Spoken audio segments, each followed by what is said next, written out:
Hey there guys, welcome back to a brand new Flick Pick live show where we talk about movies and much more, and I answer your questions along the way. So I hope you grabbed your popcorn, something cold to drink, because it's going to be an awesome show today. I'm here to just, I don't know, let go, entertain you guys, and give you the most mild form of entertainment I possibly can. So thank you for joining me once again, and we do these every Tuesday, and the last couple weeks, YouTube, well, they hate me.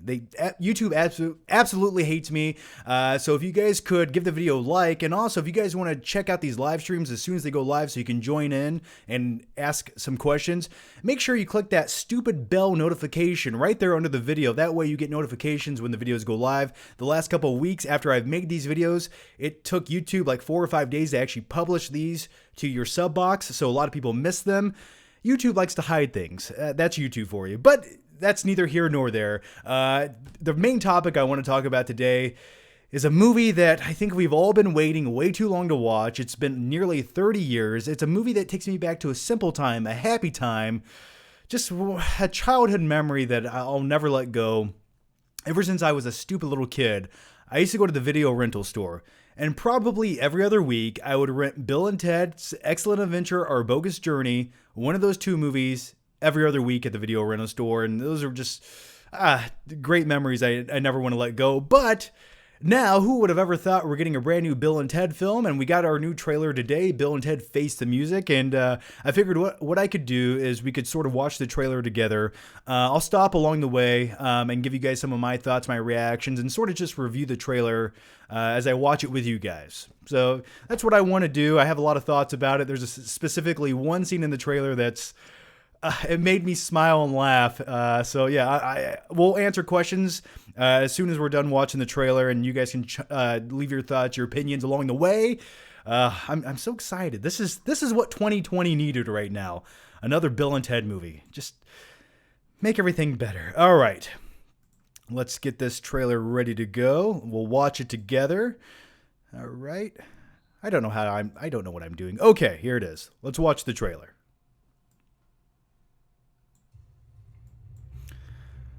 That Orion logo, I miss that so much. Every classic 80s movie had that logo, like including RoboCop. 5 years ago, you played a concert in front of the entire world. 1 month ago, you played in Barstow, California for 40 people, most of whom were there for $2 taco night. That's a good line. I like that. Bill and Ted, what have you got to say for yourselves? Be excellent to each other. And party on, dudes.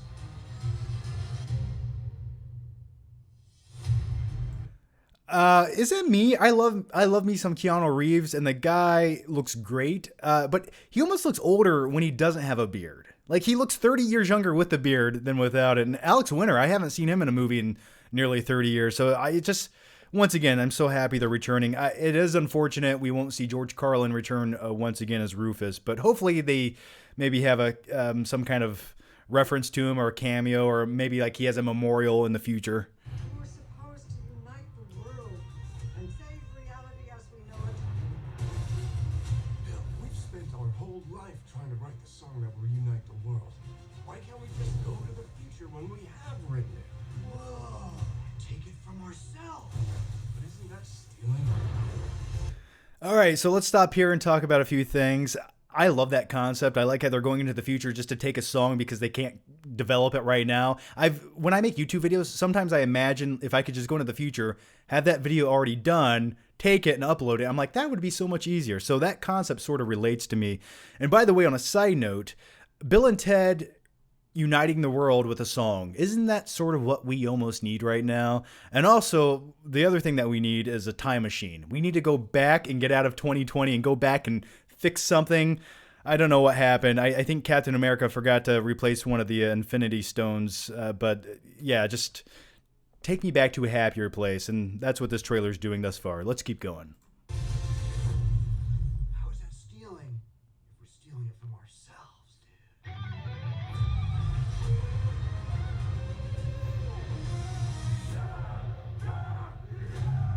dude. Yes! Oh, it makes me want to flex. No way. How'd you like our song? It's a little on the dark side, but you know, that's cool. Prosthetic muscle suits. Yes, please. I'll take more. Watching Buff Bill and Ted, that is amazing. They're all jacked up on the juice, the human growth hormone, and the pre-workout in prison. Obviously, that's probably some alternate timeline where something went terribly wrong, but that's what I need. Like that's the kind of thing I need right now. By the way, the buff bodysuits in this sort of remind me of in the film X-Men Last Stand, where the Juggernaut is wearing his obviously prosthetic bodysuit where his arms are this big and they're all veiny. But this looks awesome. So is there anything after this? Just a cool guitar riff. That's all I needed. Yeah, I'm digging it. I'm digging this. This comes out in August. So by then, movie theaters will definitely be open so we can go watch Bill and Ted. The craziest thing is I'm waiting for the movie where they make the joke of not actually being able to find a phone booth. Like, that'll be the hardest thing in the film, is finding an actual phone booth to use to time travel. But who would have ever thought? So yeah, leave your guys' thoughts and your opinions on the new Bill and Ted trailer. Do you guys dig it? I love it. It's everything I've ever wanted. And the one thing I will say, it looks like it definitely does have a modest budget. And the first two films weren't huge budget films. They didn't spend $80 million on the movies. But even this one even looks very modest. I'm hoping it lives up to expectations and a future dystopian setting at some point in the movie. But yeah, the buff prison versions of Bill and Ted, I like that, because I remember in Bogus Journey, the alternate version of Bill and Ted were evil, and then they made robots of themselves to combat their evil selves. So that was always an interesting concept to me as well. So yeah, guys, chime in. Let me know what you guys think.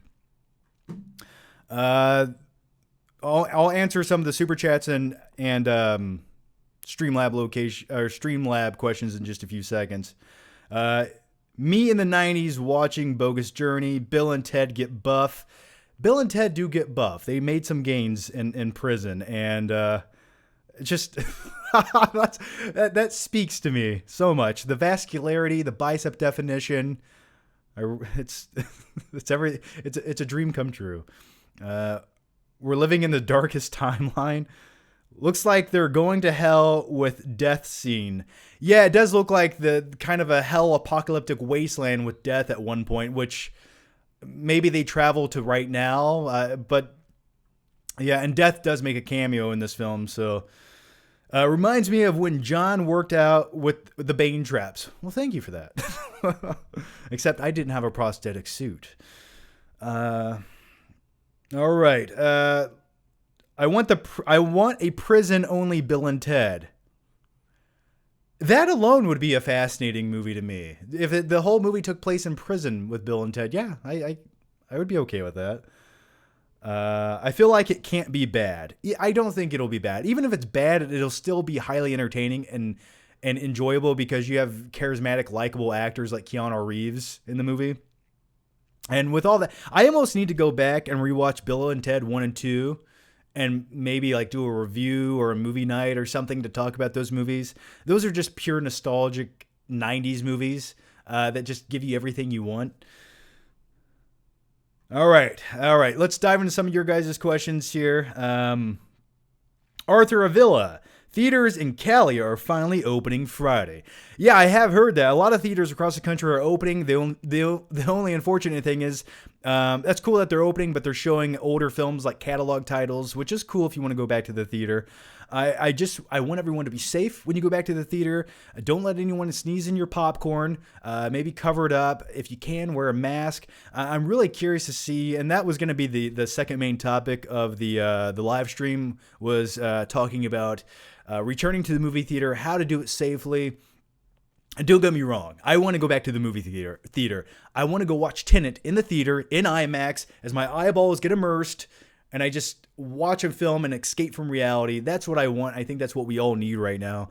You got to do it safely. And the thing is, with everything going on, when you're in a confined space and you're sharing recirculated air, if one person has something you don't want and they sneeze, there's a possibility you can get that. Now, are we going to die if we get that? The odds and statistically state probably not. But even so, I don't want I don't want to deal with that for 2 weeks just for watching a movie. So I'm probably going to wear a mask of some sort. I'm really hoping theaters definitely take the time and clean the theaters, and they lower the capacity of the theater. I think like 20% capacity would be nice. I think every 5 to 6 seats minimum, there should be space in between you and other people. And they need to clean those theaters in between. And I know masks are not going to be required, but I sort of wish they were. A lot of theme parks are reopening right now, especially one from the area I'm from, and that's Cedar Point. And what they're doing, to get into the theme park, you have to get your temperature taken. You have to wear a mask the entire time, and they do have the 6-foot rule. So I wish theaters would implement some of that at least maybe checking your temperature to walk into the theater, maybe wearing a mask. Those would be nice. But the crazy thing is, and here's why.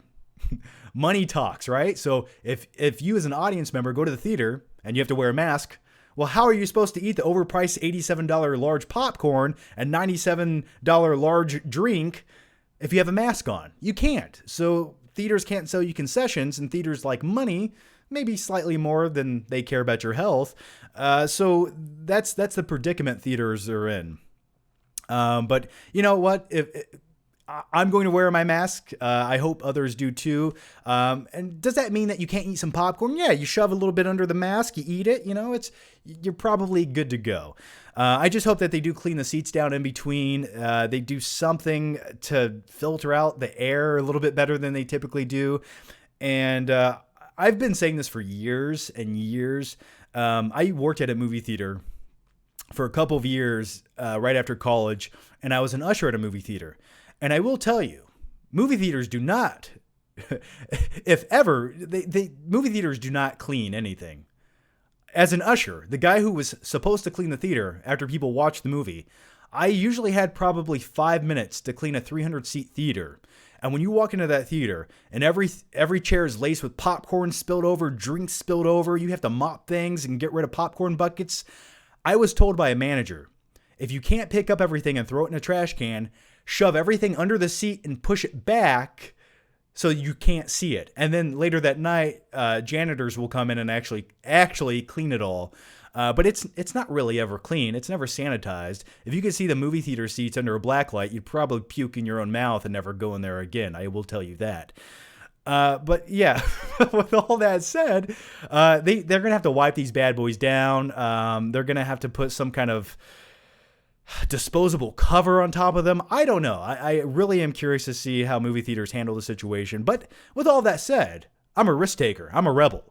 I will be there opening day if I can. I will see Tenet. That'll probably be the first movie a lot of us go back to see at the movie theater, unless you're going back right now to watch older films. I know some theaters are showing Raiders and The Dark Knight. But Tenet will probably be my first experience back at the theater, and I definitely will record the experience, and I will take my mask, and I'll buy some popcorn. Actually, I don't know if I'm going to buy popcorn. I don't know if I'm that trusting just yet, but I will tell you this. I will sneak some Sour Patch Kids in from the dollar store, and I will probably buy a large drink at the theater. So yeah. Let me know if you guys are going back to the movie theater opening day to see Tenet. Let me know if you guys are going to wear a mask. And let me know if you think people should wear a mask. You should be required to wear a mask when you go back to the theater. I don't want to. But for me, if I'm watching a movie and the guy 10 feet over there is sneezing and coughing like crazy, I don't know if I'm going to be able to enjoy my movie as much if that's happening. But if he has a mask on, I'll feel slightly better about the situation. So let me know what you guys think about that in the comments section. All right, let's go to the next question here. Oh, catching up here. All right. Arthur of Lavilla. If it's worth your time, can you review older movies like how Stuckman has been doing? I want to do older movies. What I typically do instead of doing that, I did my 4K movie collection video. By the way, if you haven't watched that, go to my main channel, The Flick Pick. If you have 40 minutes, I talk about all my 4K movies in my collection back there. And I prefer videos like that because rather than talk about one movie for 5 minutes, I can talk about 89 movies for an hour and just give some quick thoughts along the way. I've always preferred that route of talking about movies. I like to talk about a whole bunch of things in one video rather than focus on just one movie for 5 minutes. I just feel like there's more variety in that type of video. But yeah, if you guys haven't watched that video, please go watch it. Would much appreciate it.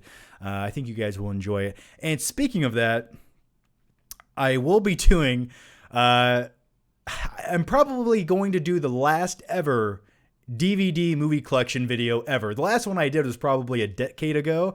But I'm going to talk about all my DVDs that I have sitting over there collecting dust for the sole reason that I think I'm going to sell them eventually, because I have not watched a DVD since 2012. I have my Blu-rays. I have streaming services. I don't need these DVDs. They're simply props that look cool in a background. There are some movies I might save that aren't on Blu-ray yet. But yeah, I'm probably going to do like a nostalgic DVD collection video, just talking about all my old DVDs. There's some crazy old titles over there. I own some weird, crazy shit on DVD that no one talks about. So I'm looking forward to doing that. And then I'll probably sell my DVDs because I don't need them. I'm moving. I'd like to save on some space. And so yeah, that's an upcoming video I'm going to do. Azim the Dream Reviews.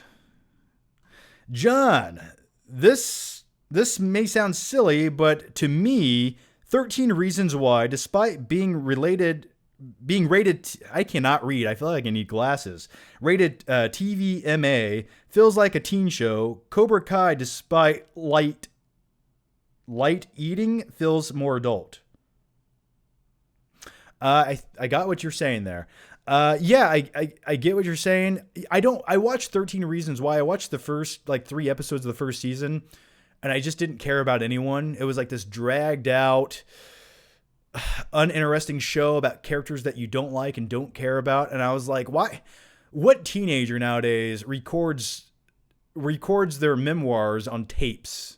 No one's going to do that. They're gonna send out like a text message or make a vlog video and post it to Instagram or something.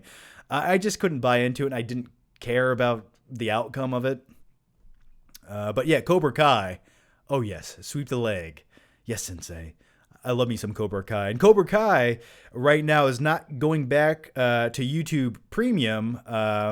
And now it's in a bidding war between Hulu and Netflix and possibly Amazon Prime for where season 3 will end up. And I don't care where it ends up. I just need to watch some Cobra Kai. Lauren Royal. Well, either way, thank you, Lauren, for the super duper sticker there. Keep it up. Well, thank you for that, Lauren. Rick LP. Why do we still need theaters? Well, Rick, I don't completely disagree with you on for a few reasons there. Okay, I'll play devil's advocate for a few seconds. One reason we do need theaters is because it's one of the most enjoyable, immersive ways to watch a new movie. It's one of the greatest experiences. It's almost cathartic. You leave your house, you go to another place, you experience a great, wonderful movie with an audience that's respectful. They cheer, they cry. It's emotional. It's like a community event where we can all just share this one great thing together. But that's when everything works out for the best. 59 to 99% of the time, I'll go with those statistics, it's usually a shit show experience. You go into the theater, it's slightly out of focus. There's people talking or texting. The air conditioning is not turned on. There's 87 minutes of previews. Everything costs too much money. And the majority of the movies you go to see at the theater are instantly forgettable, right? So that's a downside of movie theaters. And nowadays, unlike in the 80s or the 90s or even the 2000s, most people have a huge flat screen HD TV in their house. Now, we used to have little crappy CRT TVs. We used to watch our movies on VHS, and they looked like shit. We didn't know any better at the time, but now, with advanced technology, we essentially brought the theater home. So it's kind of blurring that line of, do you need to go to the theater to get that same experience that you could get at home in the comfort and sanctity of your home, where you can just watch TV in your underwear, eating popcorn that costs 1/100th of the cost. I get what you're saying there, but for me, there's nothing better than the theater experience when the theater experience is good, right? There's been some great theater experience. I remember watching The Dark Knight with a great crowd, and really enjoying the movie. And it elevated the movie watching it in the theater as opposed to just watching it naked on my couch at 3:00 in the morning by myself. Robin Yin. John, there's always time for one last kiss. Yes, the great line from Dorian in the film The Mask. For many years, me and my friends always reference that line. Michael Lay. Hey, John, speaking of the 90s sequels, did you hear about the upcoming Labyrinth 2? I hope they don't CGI in David Bowie. They probably will CGI in David Bowie, but I liked the first movie. It's weird and creepy. The Muppets are amazing in it, or the animatronics and puppets. Jennifer Connelly, one of her first roles. Just a creepy movie when I watched it as a kid. I always watched it on beta tape growing up. And the David Bowie song at the end, it was just always gave me nightmares. I was like, which kid could watch this film and not wake up in the middle of the night screaming afterwards? But yeah, I'm looking forward to it. I hope it's fun. It seems like Tim Burton would direct it or something nowadays. Carter Lovejoy, predict the Rotten Tomatoes score. The Rotten Tomatoes score of Bill and Ted Face the Music. I don't know. I think it'll be overall positive because when you go into a Bill and Ted movie, you sort of know which kind of movie you're getting. You're not getting the Shawshank Redemption here. So I think as long as the movie gives us what we want, Bill and Ted go on an adventure, it's fun and it's lighthearted, I think it'll get favorable Rotten Tomatoes scores. But then again, I don't really give a shit about Rotten Tomatoes scores. They mean almost nothing to me. They're just made up numbers. All right, the next one. Brevins Flicks and Games. Hey, John, hope you're okay. Bill and Ted, I hope, will be good as well as John Wick 4. I have my doubts about Matrix 4. Your thoughts overall? Yeah, so we talked about Bill and Ted. John Wick 4, I'm looking forward to. I want John Wick to go back to the basics of sort of what made the first movie so great, and the convoluted subplots about the hotel and the coins, and I hope they kind of dwindle that down a little bit. And as far as the Matrix 4, I'm ready for the Matrix 4, please. Now, with that said, I hope they also go back to the basics of what made the Matrix so good. I hope they go back to what made the first Matrix so great. The other two films sort of just felt like a product of their time. They got a little bit, they became a little too self-indulgent with their own style and filmmaking.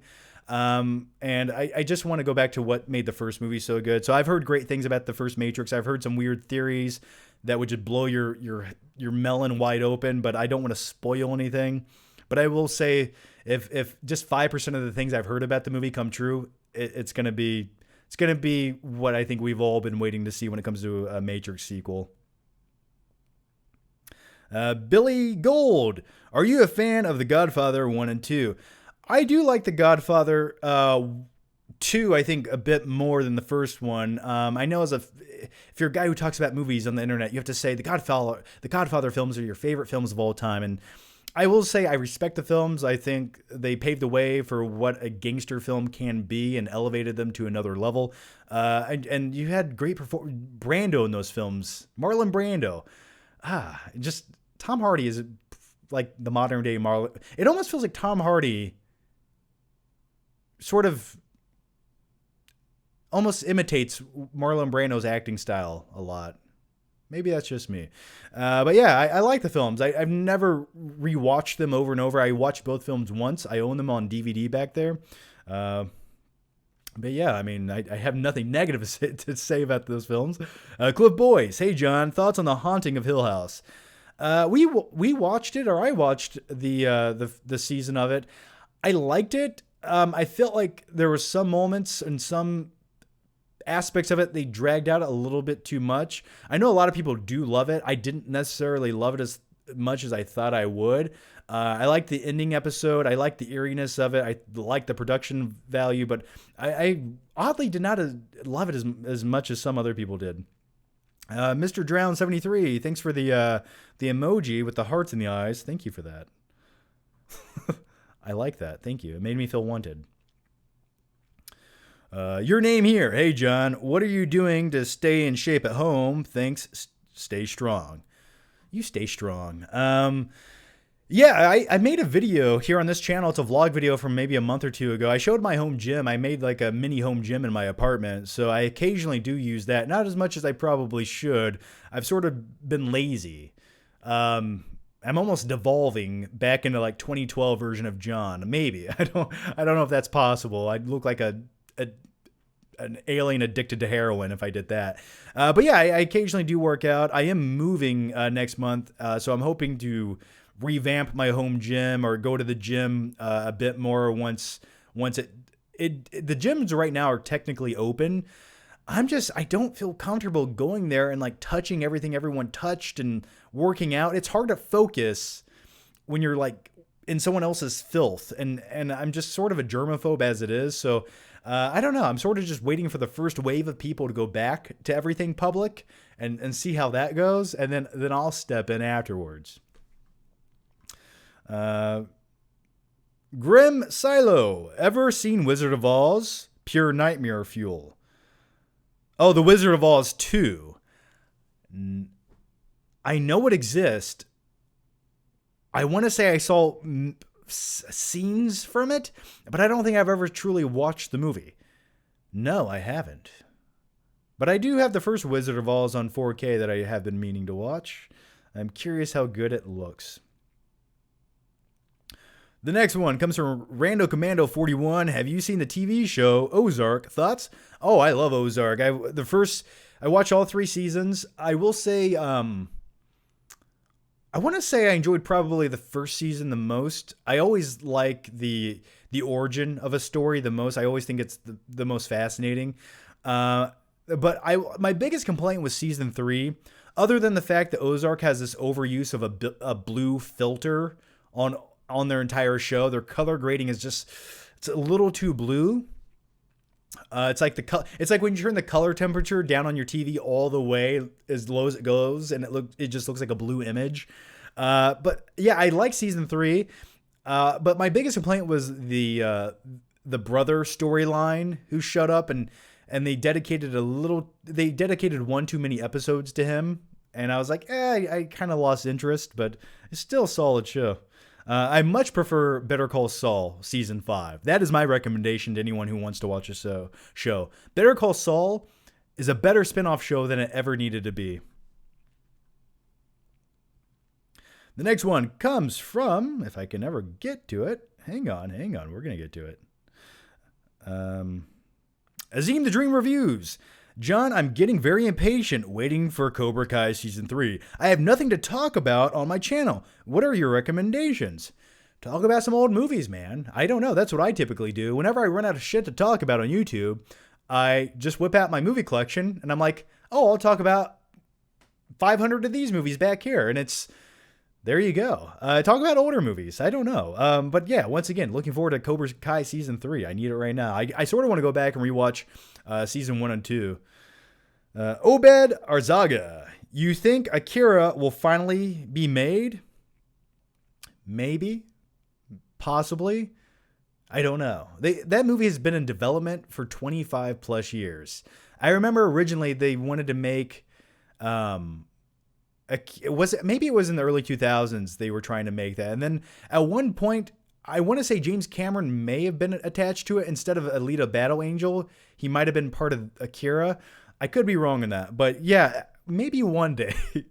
I don't know. It's one of those things because if you have to compare the success or the predicted box office success of Akira to other films, like you have Ghost in the Shell, which did okay. It wasn't exactly the biggest success for Warner Brothers. And then you had Alita Battle Angel, which was like a mild success. I think if you compare to those other 2 films, they do definitely have a following, but did it do what the studios wanted it to do? I don't know. That's debatable. I'd have to go look at the box office numbers, but I don't think either one of those movies really blew the box office numbers away. And so that's a big gamble to spend that much money on an Akira movie. Manny Laguat. Hey, John, thoughts on What Lies Beneath and Drive? I What Lies Beneath was never one of my favorites, but Drive, absolutely. I just watched Drive again. Is it on Netflix right now? I just watched Drive again on Netflix the other day, and the thing about Drive, right? I can watch the first 20 minutes of that movie over and over on a loop all day long. I love the opening sequence. I love the getaway scene in the beginning of the movie. I love where you first get introduced to him being a stuntman, and then he meets the chick in the supermarket, and that's the point of the movie where I either like stop watching it nowadays, not because I dislike it, but just because like the opening sequence of that movie is so fulfilling to me, and the music. And then I don't know. That's typically what I do with Drive. Like the opening scene is so good. I just never get tired of rewatching it. And the music that starts playing as soon as it shows the Drive logo over the city skyline, ooh, give me more of that. But yeah, as far as the movie Drive goes, first time I saw it in the theater, I liked it, but I didn't know what I liked about it. And then I saw it again on Blu-ray, and like that's the time I really fell in love with the movie. And I still have my Drive jacket in my closet. Sometimes I wear it when I'm feeling a little bit frisky, and I drive around in my shitty Dodge Caliber to Walmart. Brevin's Flicks and Games. Fingers crossed on Matrix 4. Also, when you review Casino Royale for your intro, I think you should reenact the opening scene so badass.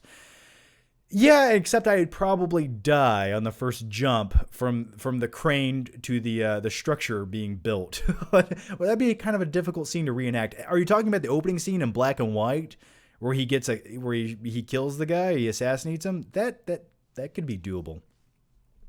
But the parkour scene, probably not going to happen. But I would like to run through some drywall.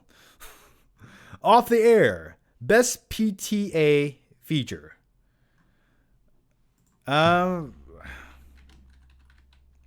the hell is a PTA? What was a PTA?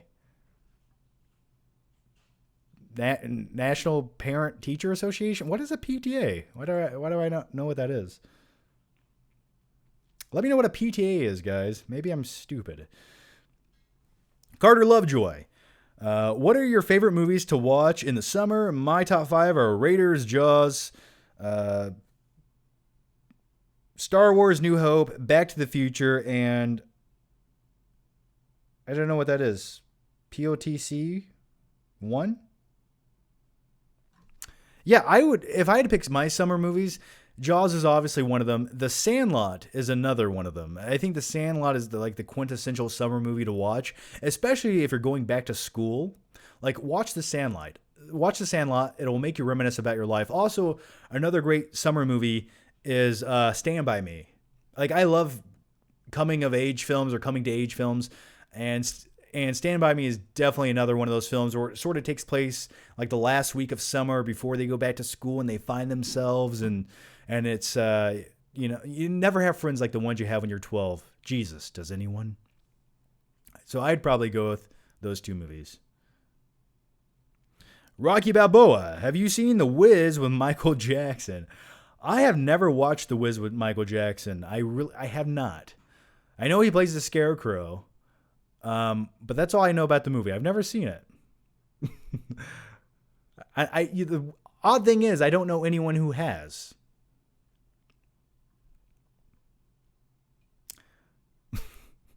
All right, the next one comes from where are we? All right. Oh, Paul Thomas Anderson? Yeah, okay. That's okay. Well, that makes sense. Boogie Nights, man. Boogie Nights. Hey, Jack, I've been thinking a lot about my name lately, and every time I close my eyes, I see these bright, shiny neon letters, and they say Dirk Diggler. All right, the next one. Where are we? Come on, YouTube. Update. Robin Yin. Hey, John. Do you go to HHN in Universal Orlando? I don't know. What the fuck is HHN? What's HHN? I don't know. I don't know what that is, man. Are you talking about Universal Studios? HHN. I don't know. I don't know what that is. I'm sorry. I've been to Orlando once. I went to Universal Studios. It was cool. A lot smaller than I thought it was. And the best ride there was probably the Spider-Man ride, or the I was really disappointed the Back to the Future ride wasn't there. No, actually, was it? Was the Back to the Future ride there when I went? I think that was there. You know what wasn't there? The Jaws ride wasn't there. They just closed it to make way for the new Harry Potter section, and that really pissed me off and made me sad inside. I always wanted to see Jaws pop out of the water, and I never got to experience that.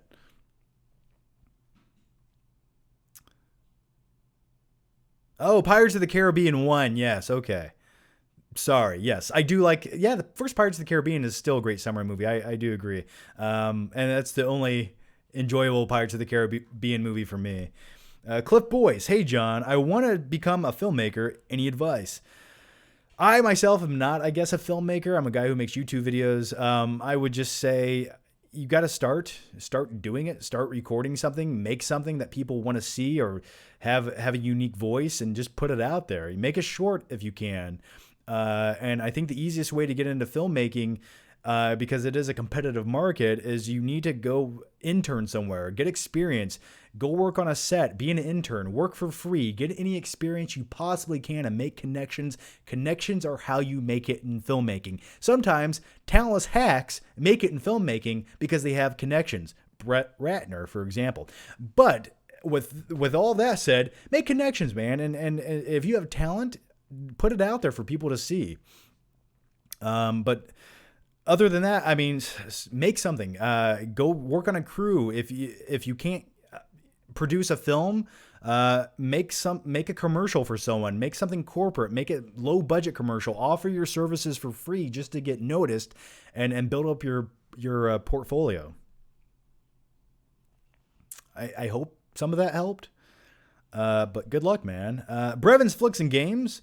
The black and white scene, I apologize for not being clear on that. Well, I forgive you, Brevin. It's okay. What TV show was so important during your childhood? Mine was Batman, the animated series. Yeah, I do remember coming home every day after school, and my bus, and I was always pissed off as a kid because my bus would take so long to drop me off that I'd have to run into my house, and I'd usually catch like the last 15 minutes of the Batman animated series show. Sometimes I'd see all of it, sometimes I'd miss it. And that was like always like an adrenaline rush because I'd always try to catch that. And they always played it way too early to watch after school. Like I always remember thinking like, make it a half hour later. So yeah, I would go with that one as well. I'm trying to think. I always enjoyed Are You Afraid of the Dark whenever it was on Nickelodeon. I always really enjoyed that. There was one show, I remember it was on the Discovery Channel as a kid, and it always randomly air. I never knew when it would show up, but it was like called Behind the Scenes Movie Magic. It was on the Discovery Channel, I believe. And they would show behind the scenes of how they made Terminator 2, and they'd have the miniatures and the green screen effects. And I always like wanted so much more of that because that was a time before we got bonus features on DVD, and that's all I had. And I was like, ooh, give me some insight to how you make movies. And every time that was on, I was like, oh yes, this is everything I ever wanted. But I always remember like always randomly finding it on Saturdays. All right, let me answer a few Streamlabs donations here. And by the way, guys, thank you for the Streamlabs donations. The link is down below in the video description. That way, YouTube doesn't steal most of it. They have enough money. Ralph Malf. So were they all dead on Lost? I believe so. Weren't they all in heaven at the end of the show? I never watched Lost except for the ending episode because I knew all along. I told everyone who watched it and were dedicated to watching it. I'm like, they don't know the ending of this show. They're just making this shit up as they go, and you will be let down. And surely enough, everyone was. With a lot of things not even explained along the way. The next one comes from Matt Jensen from Streamlabs. Hey, John, was just wondering, what is your opinion on the Saw movies, and which film was your favorite? I personally liked the fourth film the best. Dude, I don't even remember what the fourth Saw movie was. The first one was always my favorite. I think by far the first movie was perfect for what it needed to be. It was small. It was a confined space. It wasn't convoluted yet. It was simple and it worked and it was effective. And I always remember the early marketing posters for the first Saw movie before it came out. I remember walking down the hallway theater, the theater of the hallway, the hallway in the theater. And I remember seeing the first Saw poster, and it was like that black and white grainy image of the lady with the contraption on her head. And I was like, that looks amazing. I want to see more of that. And then the twist to Saw when he goes, game over, and shuts the door. And I'm just like, okay. And then the second movie, I was really anticipating it, and it was okay. The third movie, I started to fall out of love with the movies. And then by the fourth movie, I don't even remember what happened. Some of the movies turned into straight up torture porn. And I always felt like simple was better, especially for the first movie. But yeah, I don't remember anything after Saw 3. Like Saw 3 is the one I remember. And every time you went to a Saw movie, you're like, okay, they're going to explain it. There's going to be this twist that makes sense. And they always keep dragging it out and out. And with that said, I'm really excited for the Spiral Saw film by Chris Rock. I'm hoping he interjects new life into the series. Benjamin Ashby. Hey, John, if you watch a film on Netflix, can that result in confusion? Keep doing what you're doing, man. Hey, John, if I watch a film on Netflix, can that result in confusion? I don't even comprehend the question, thus I'm confused by reading the question. I don't understand. I'm sorry. All right, the next one comes from Greg Z.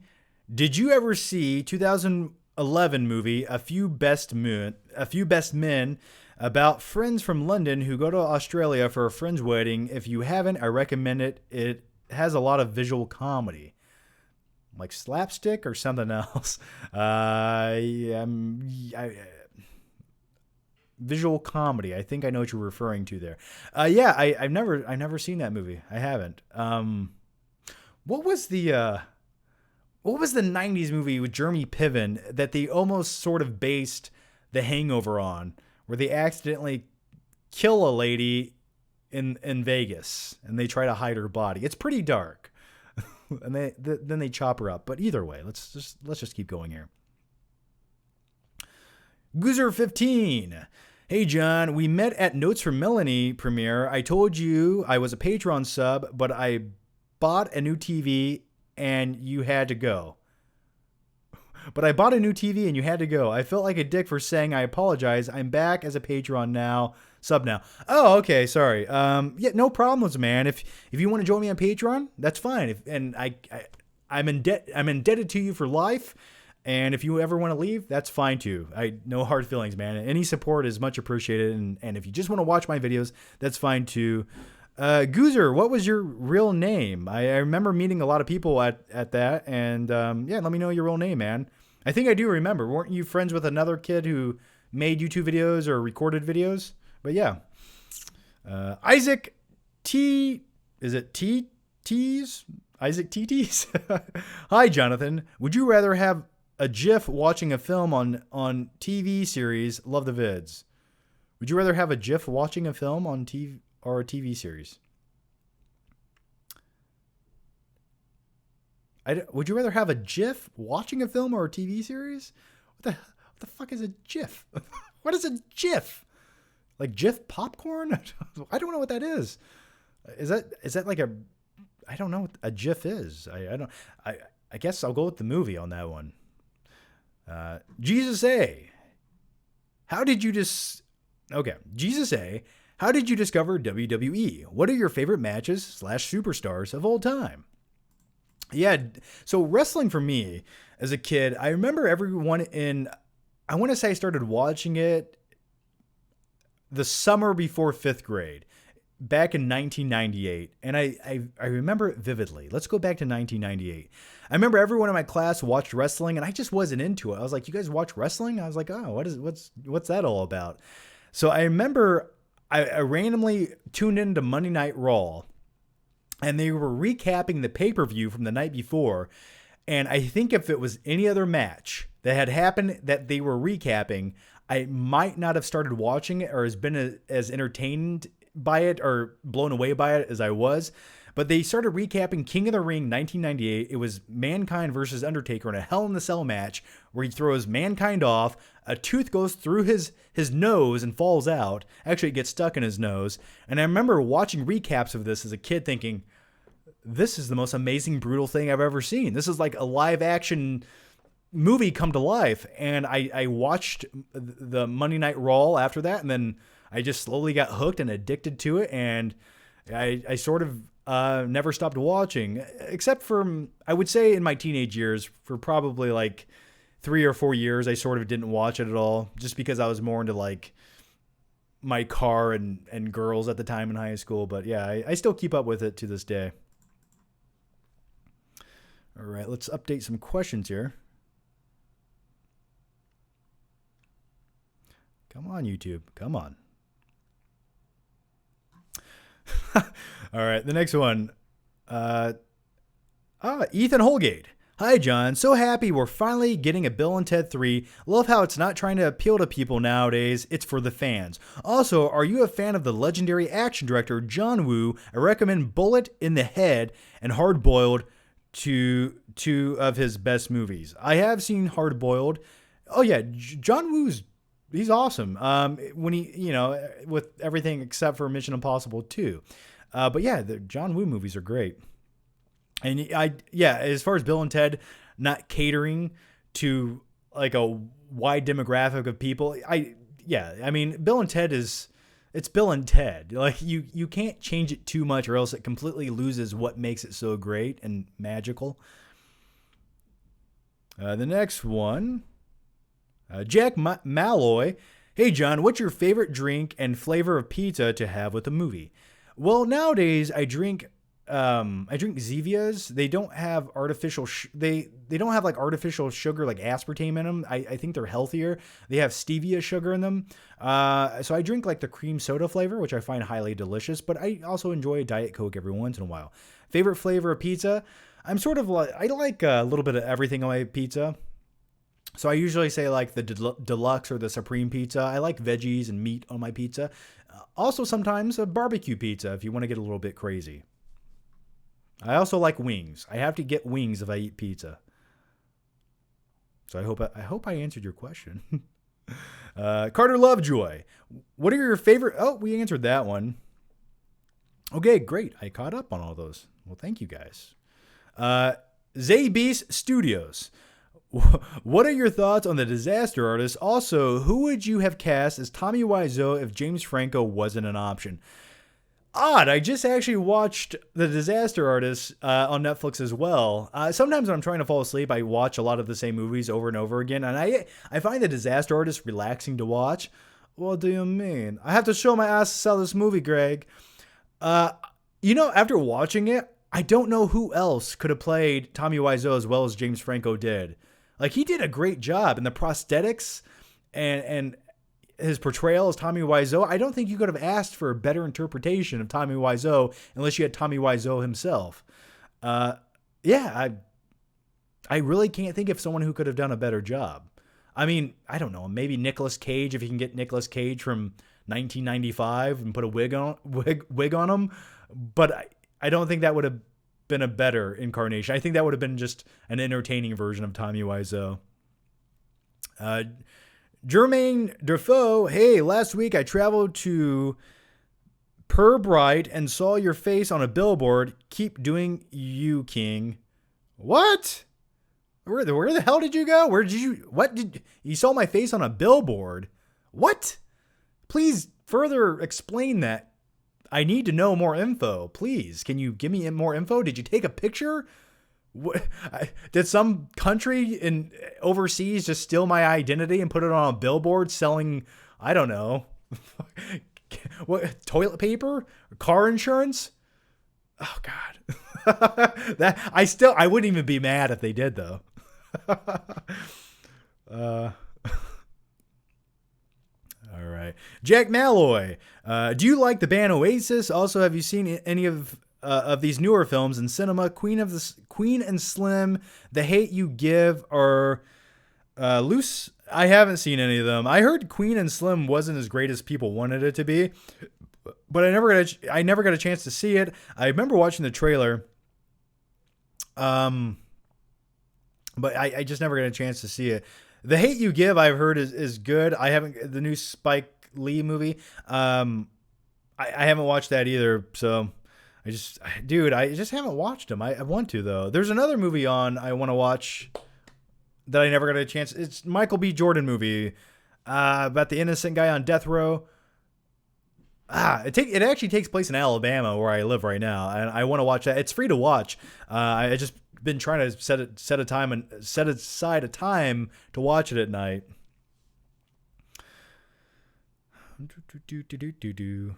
All right, the next one. Azim the Dream Reviews once again. John, what's your favorite ride? Mine's the Jurassic Park ride at Universal Studios. I did not love the Jurassic Park ride at Universal Studios. It's a water ride where it goes up, comes down. I just thought there was so much potential to do anything you can with a Jurassic Park ride. I honestly was expecting a little bit more animatronics.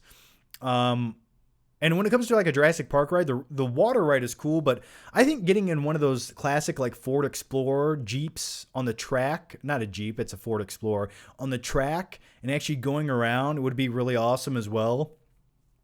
But my favorite ride at Universal Studios, I said earlier, I really enjoyed the Spider-Man ride that was there. I know they have a Transformers ride now that I heard was pretty cool.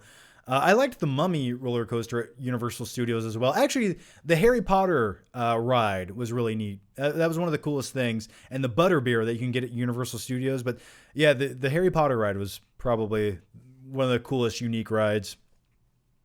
Robin Yin. Hey, John, it's pronounced Jin with a J. Robert Jin. I am sorry. Have you seen the Korean film Taegurki?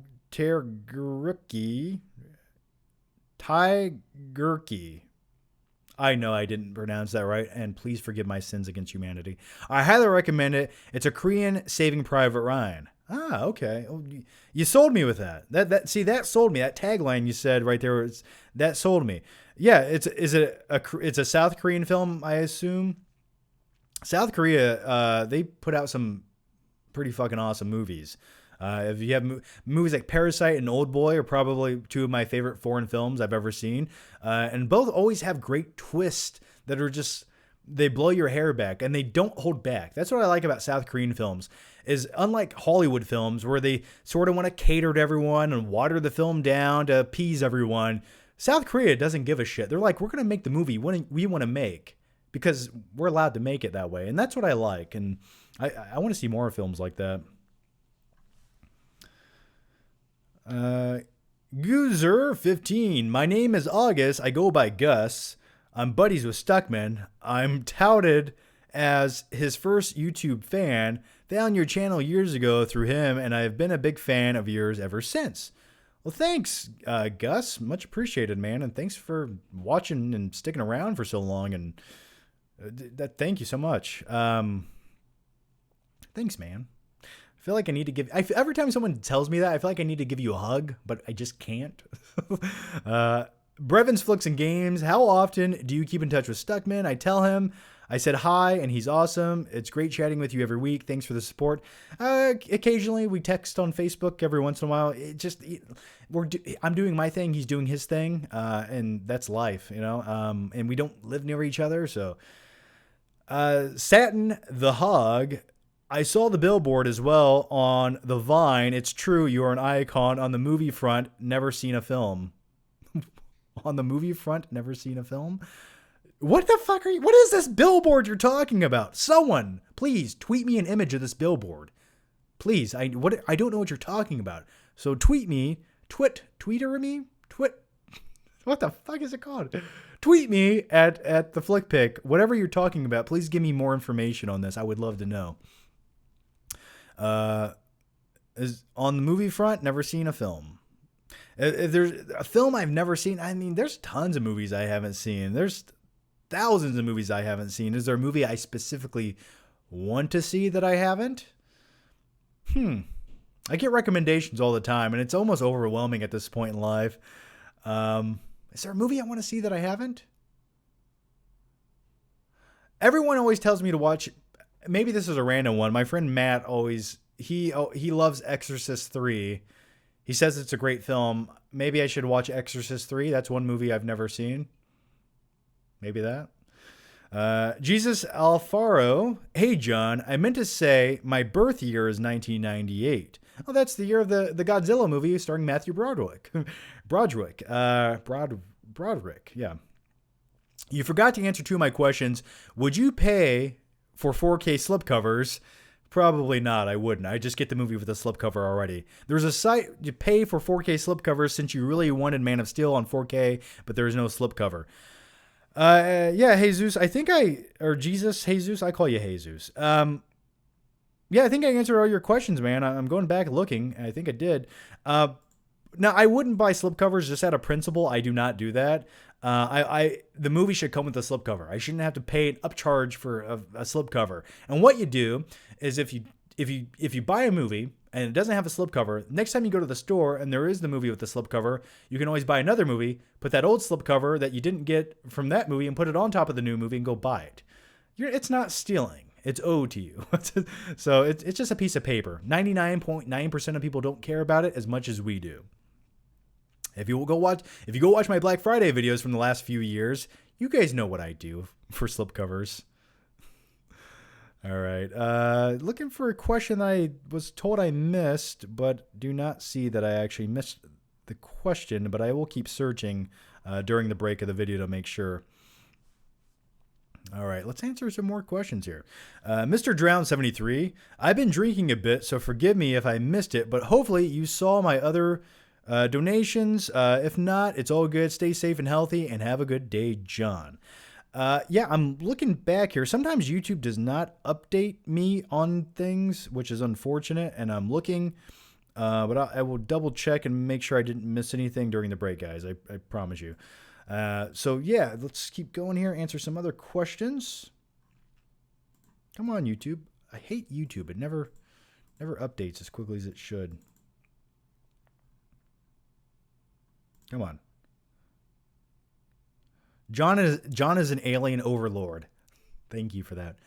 Yes, I was sent back in time to guide you guys into the right direction.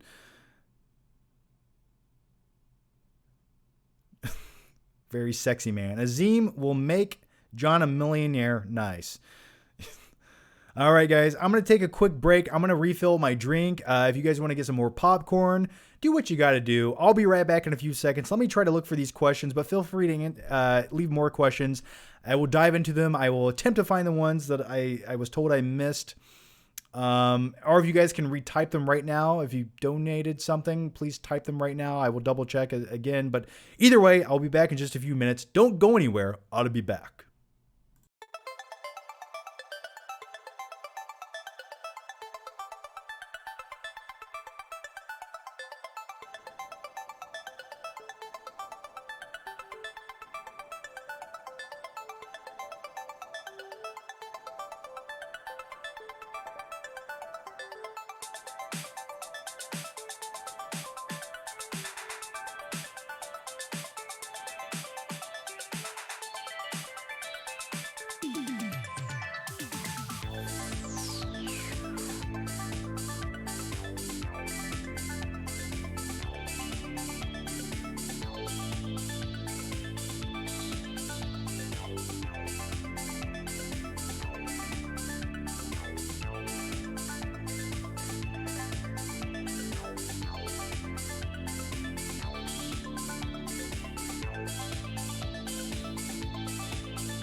I'm a cybernetic organism. Okay, I'm back. By the way, guys, if I do miss any questions or I overlook a question, what I do is I go back and eventually screenshot it. In the next video I do, which will probably be a vlog video on this channel, I'll put the screenshot of your question and answer them. I have like 10 I'm going to do and go boop, boop, boop, boop, and we'll answer all the questions if I do miss it. Because sometimes the way this is set up, once it gets beyond a certain point, I can't find it, which I hate. But yeah, there's a few here I did miss earlier, and I'm sorry. When the chat's going so fast, guys, I try my best to keep up, so please forgive me. I am sorry. Obed Arzaga, I had to see the movie Before the Night Falls for class, and I was surprised to see Johnny Depp in drag. I've never seen that. I do remember what is it called? Tawanda or something? And I remember it was Wesley Snipes. What is his name? Why can I not remember? John Leguizamo and Patrick Swayze in drag. And I was like, that's such a bizarre choice for all three of these guys to be in a movie. And it failed terribly at the box office. But I remember watching it as a kid thinking, why is the guy from Roadhouse dressed like a woman? And I sort of enjoyed the movie, but no one saw that movie. JVKE, do you like jazz? Like jazz, the music genre? Not a big jazz guy, but I do like films like Whiplash where they play jazz music, and that film alone can make you enjoy jazz music. It's just not my preference. I typically do not listen to jazz unless I'm in an elevator. Mr. DVB, thanks again for the Invisible Man 4K Atmos is great.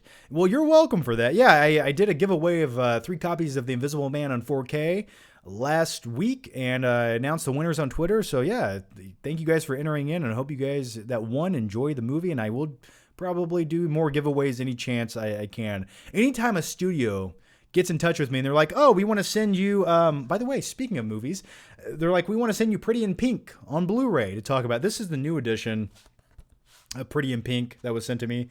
And I'm always like, well, can you send me more copies so I can give them away to people? That's always what I do. But this is like a cool, look at this.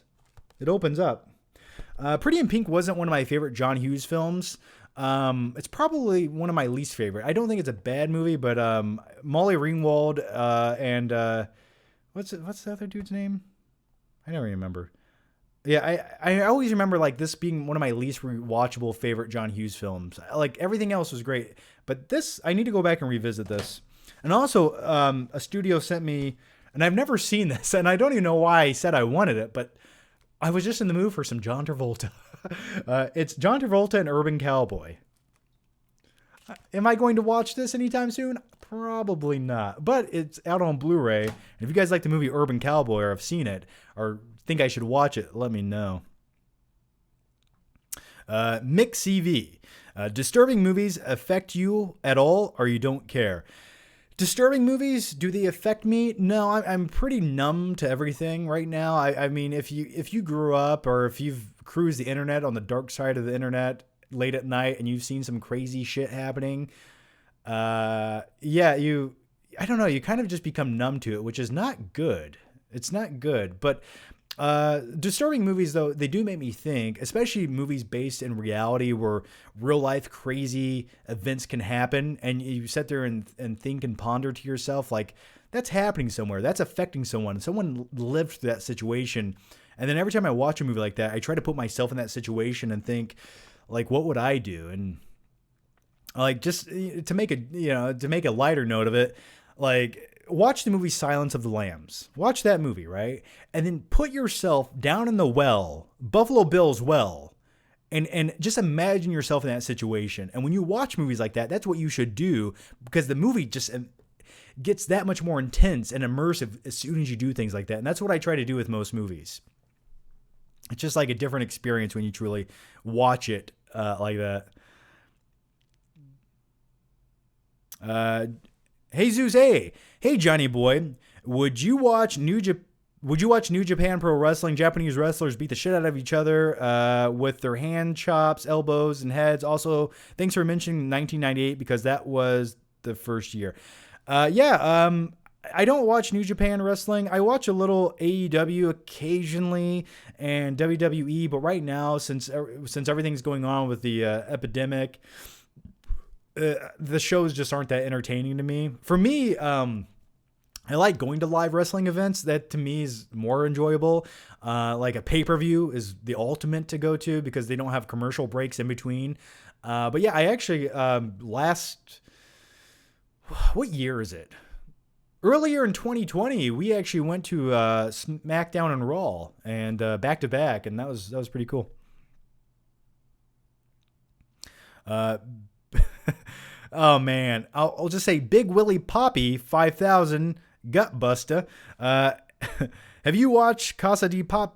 What the fuck is it? Casa de Papel it's on Netflix. It has a V for Vendetta vibe. With movies about overthrowing government or rebellion style, such as Planet of the Apes, Snowpiercer. I have not seen that movie, and it's a very fitting movie, I'm sure, to watch right now with like movies like V for Vendetta, which more or less is in a way happening, except no one's wearing a Guy Fawkes mask. And it's not to get too serious, but it's sort of like a revolution we need. You just feel like governments have too much control of people. And if you allow them to do that, they start just controlling you and taking your rights away. And pretty soon you can't even get real butter.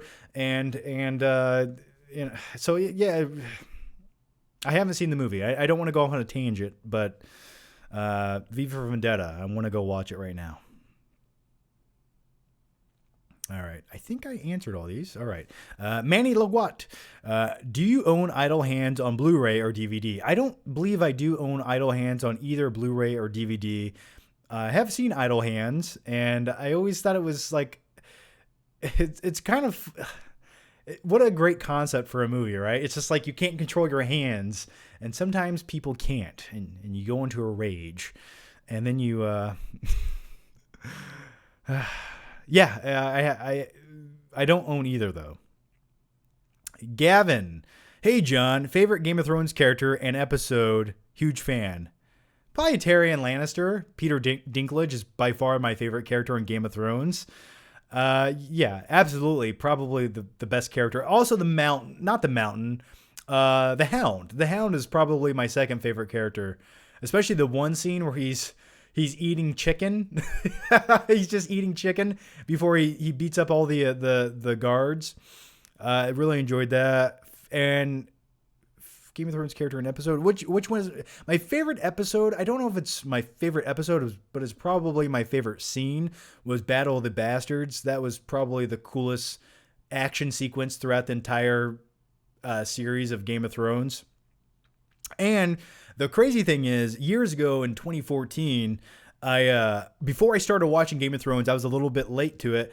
I got to interview Sean Bean, who was Ned Stark in Game of Thrones, but it was for a different TV show he was doing in LA, and they were nice enough to invite me out there to interview him, and I didn't know what the hell I was doing. And I wish I had watched Game of Thrones before that interview, because I would have just, to me, Sean Bean wasn't Ned Stark. He was more like 006 from GoldenEye. But yeah, that's a good memory. And I have a picture with him. Jack Malloy. Hey, John, are you an Austin Powers or Wayne's World guy? Personally, I prefer Austin Powers. Well, Jack, personally, I prefer Wayne's World all day long. You know what? If we're getting another Bill and Ted movie, give me another Wayne's World movie. For me, Wayne's World is so relatable because more or less, like, I feel like Wayne Campbell in a sense. You know, he had a show that he shot in his parents' basement. It was on public access. That's how I started making YouTube videos. I shot videos in my parents' basement. So yeah, and it's so relatable. And I love the first two Wayne's World movies. The first one's obviously the better movie, but I would like to see a sequel to Wayne's World. Please give me that. I much prefer Wayne's World over Austin Powers, though. All right. I like cobbling. I bet you do. What's your ranking for all the places you lived from worst to best? Also, I would recommend the movie American Psycho. I think you would like it. Also, the movie Nightcrawler and Over the Top. Yeah, I've heard great things about all three of those movies. A sociopathic person that takes place in the 1980s that returns VHS tapes to get out of any situation. Yeah, that probably would be a cool movie. Yeah, thank you. I got it, though. You guys know I love all three of those movies. But all the places I've lived, oh, gosh, it seems like I move every other Thursday. So I'm from Fort Wayne. From there, I moved to South Carolina. From there, I moved to Akron, Ohio. From there, I moved to Alabama. And now I'm moving back to Columbus, Ohio.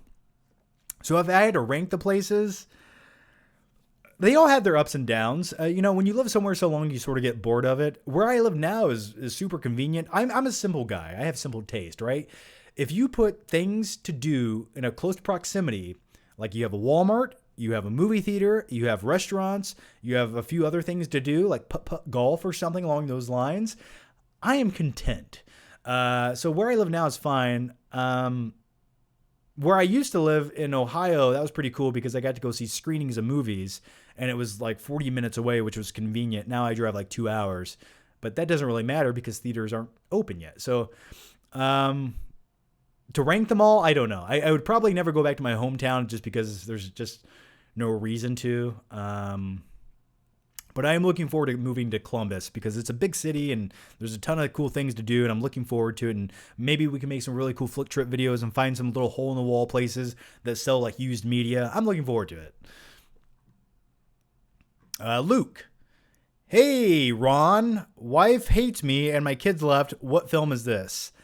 Yeah, that's Anchorman. And that's also a line I've given many times over the years. I've said it many times, and I said one day when I hit a midlife crisis and my kids hate me and my wife leaves me, I will lock myself in my office and I will watch all of my Disney movies and I'll find my happy place. Except now I don't technically need the physical media that I collected for years to watch those movies. I'll just watch them all on Disney Plus. But then the day I really need them, when I'm going through that existential crisis, my internet will probably be out, thus I won't be able to stream the movies, thus I'll refer back to my physical media, and thus physical media is the best.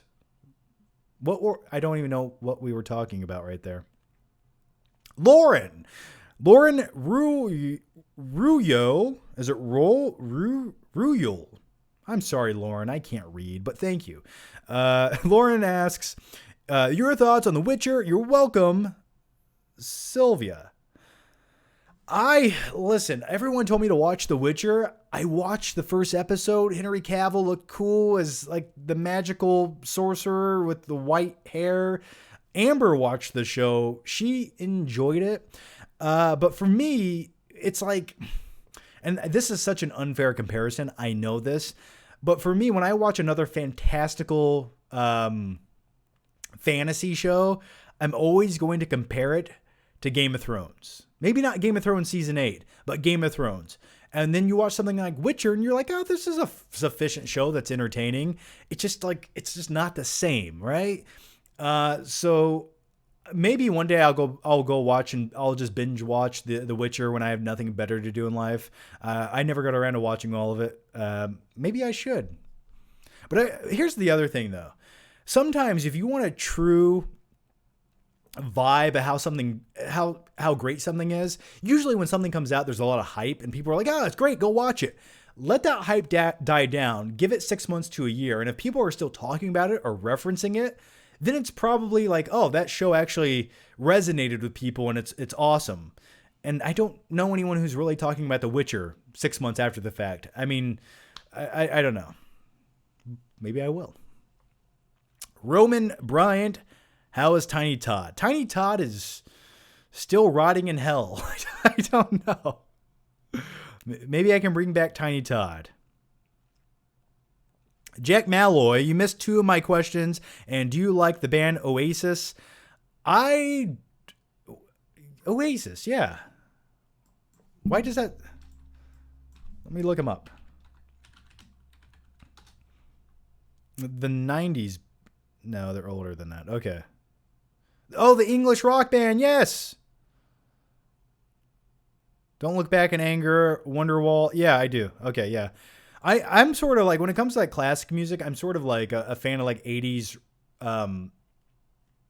hair bands.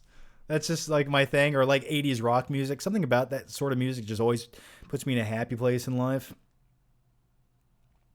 Ryman 6000. Hey, John. What was the last movie you watched? Honestly, probably The Disaster Artist was the last movie I watched. I sort of just been rewatching when I have time. I rewatch the same movies over and over. And I need to get out of that habit, but I just don't want to be disappointed. And sometimes when it comes to a movie and you have time, you know which feeling and emotion you want. Like you want some levity in life. And that's what I've been wanting a lot of lately with everything going on. And yeah, I think The Disaster Artist was the movie I needed.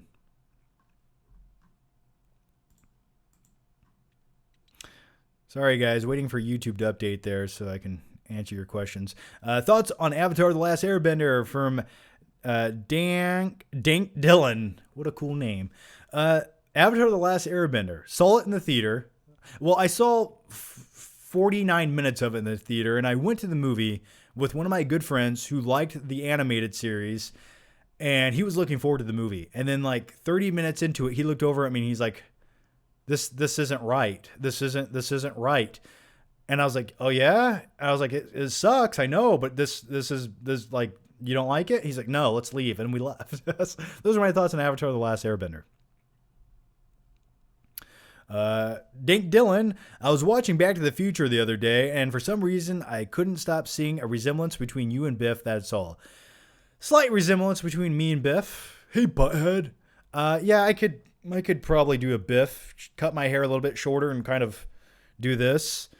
Yeah, I could be Biff's younger brother or something. Sure. Yeah.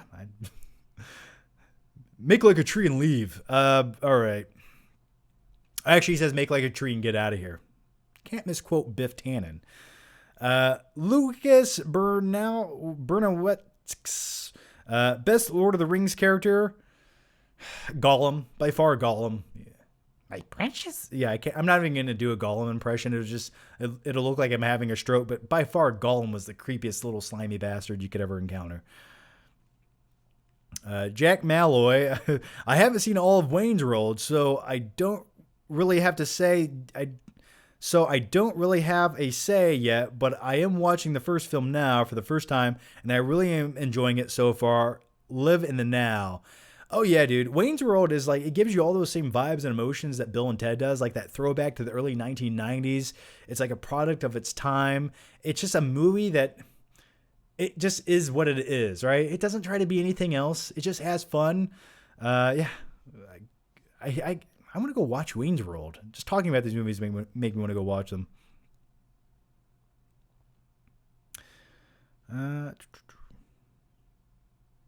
Try an update here. Update. All right, let's answer some of these questions here. John looks more like Marty. That's heavy, Doc. Do I look like Marty? I don't know. Lucas Bernazowicz. Okay. Hans Zimmer or John Williams? John Williams probably has the more iconic scores of all time, obviously. You can hum his scores, but for me, like, Zimmer is that raw emotion. And for me, Zimmer scores always elevate whatever movie they're in. They always elevate it. And they give you like they send those epic chills down your spine when you watch a movie with a Hans Zimmer score. So for me, personal preference is Hans Zimmer, but John Williams probably by far has the most memorable scores.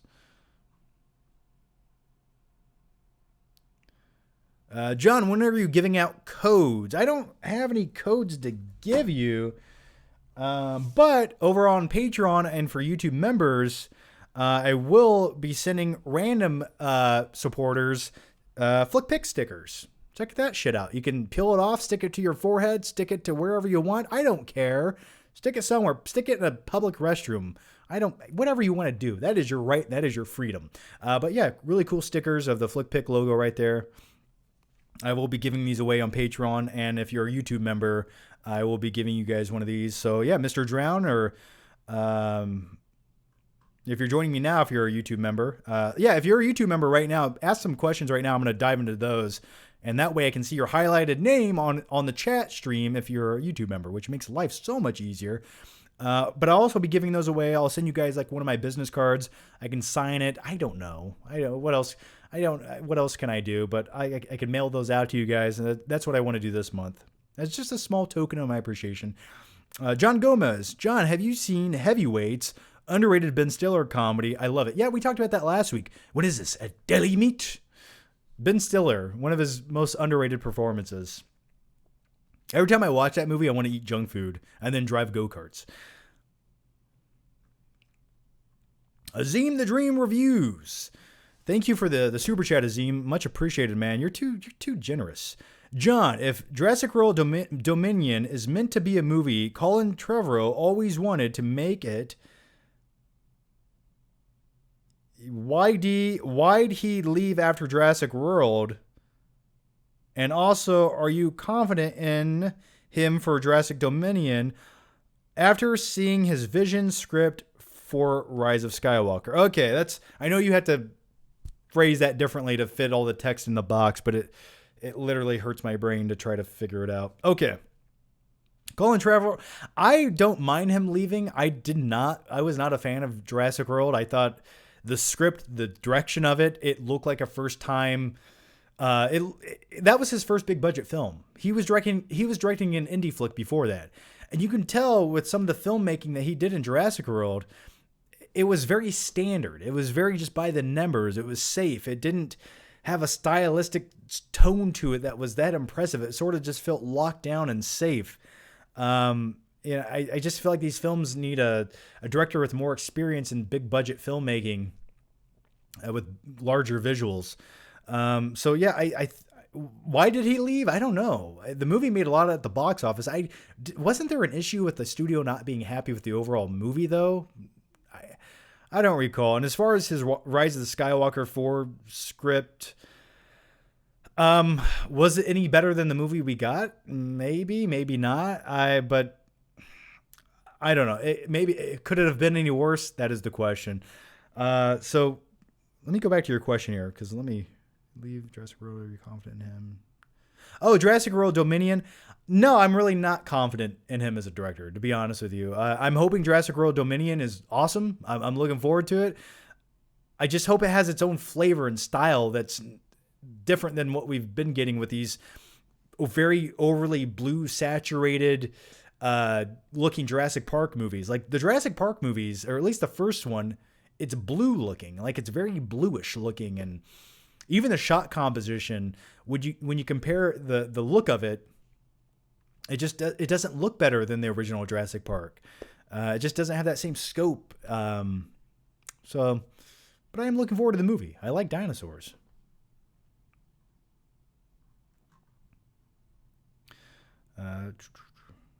Lucas says, better Arnie performance, Predator or T2? Why do I feel like that same question was asked on a previous... I feel like someone asked the same question. Performance? I think his performance as... That's tough. I think his performance as Dutch maybe had a little bit more range. Get to the chopper! Do it now, I'm here! But then again, as the cybernetic organism T-800, man, he still has a pretty good performance. I mean, he's playing a robot, but he's a robot learning and advancing and yet becoming more human along the way from his childhood friend.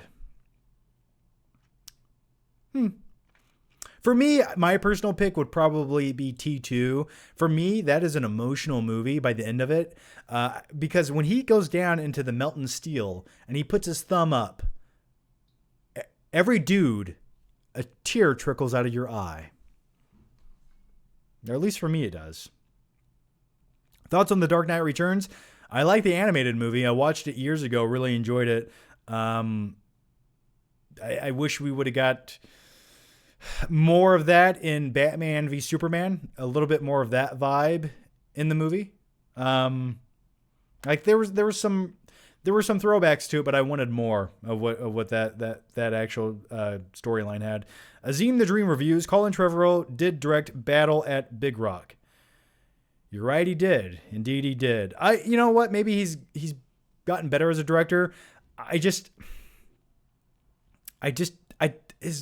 filmmaking style, I don't think lends itself well to some of the movies he's directing. I feel like there's just more competent visual directors to direct these films. I aspire to be Azim, as do all of us. Azim is awesome. All right. John, what's your favorite Batmobile? My favorite Batmobile would probably be the Tumbler, but right beyond that, I love the classic Tim Burton Batmobile, and the new Ben Affleck Batmobile I thought was really cool. Like, if you're going to redesign the Batmobile, I thought the Zack Snyder Batmobile looked like a tactical, functioning resemblance to what a Batmobile should be. Be right. Sorry, my nose is just... All right. Be right. Thanks for the Streamlabs donation. Hey, John, just watched James Mangold directed movie Copland the other day. Copland, yeah, with Stallone. I loved it. One of my favorite Stallone performances as well, along with Over the Top, of course. Thank you for keeping us entertained during such dark times. Well, thank you, man. And, you know, as much as you guys enjoy watching this, I enjoy making these. Yeah, Copland is a movie no one talks about, and the cool thing about that film was Stallone packed on like 30 pounds of body weight, not muscle, just fat, to not look like a superhero in the movie. He wanted to look like an everyday cop, and I thought that was really impressive. But man, I have not watched Copland since probably 1999. Gosh. Lucas, before I leave, can I hear Buffalo Bill?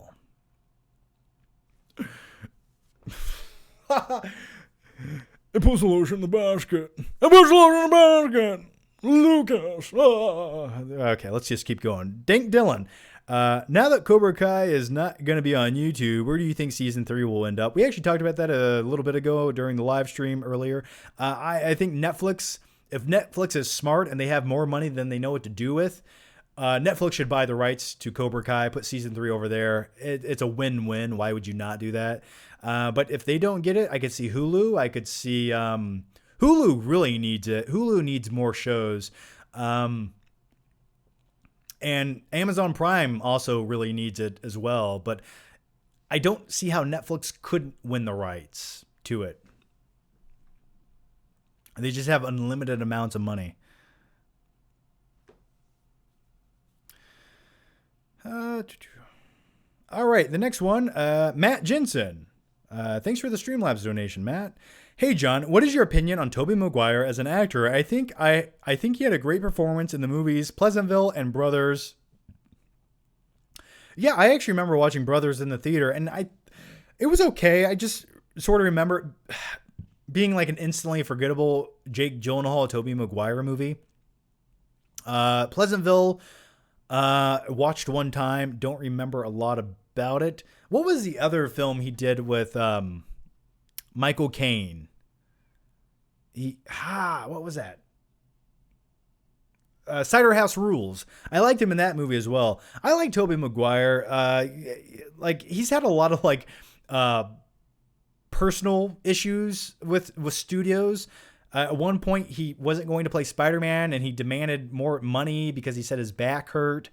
And there's even a joke in one of the Spider-Man movies where he falls on the car and he gets up and he goes, my back. And that was a reference to his real-life back problems. I like Tobey. Like, whatever happened to Tobey Maguire, though? Why did he retire from acting? Does he just not want to be in movies? My thing with Tobey Maguire was I liked him as the first Spider-Man. I don't have major issues, but I still feel like he looked like he was 25 years old playing a high school kid.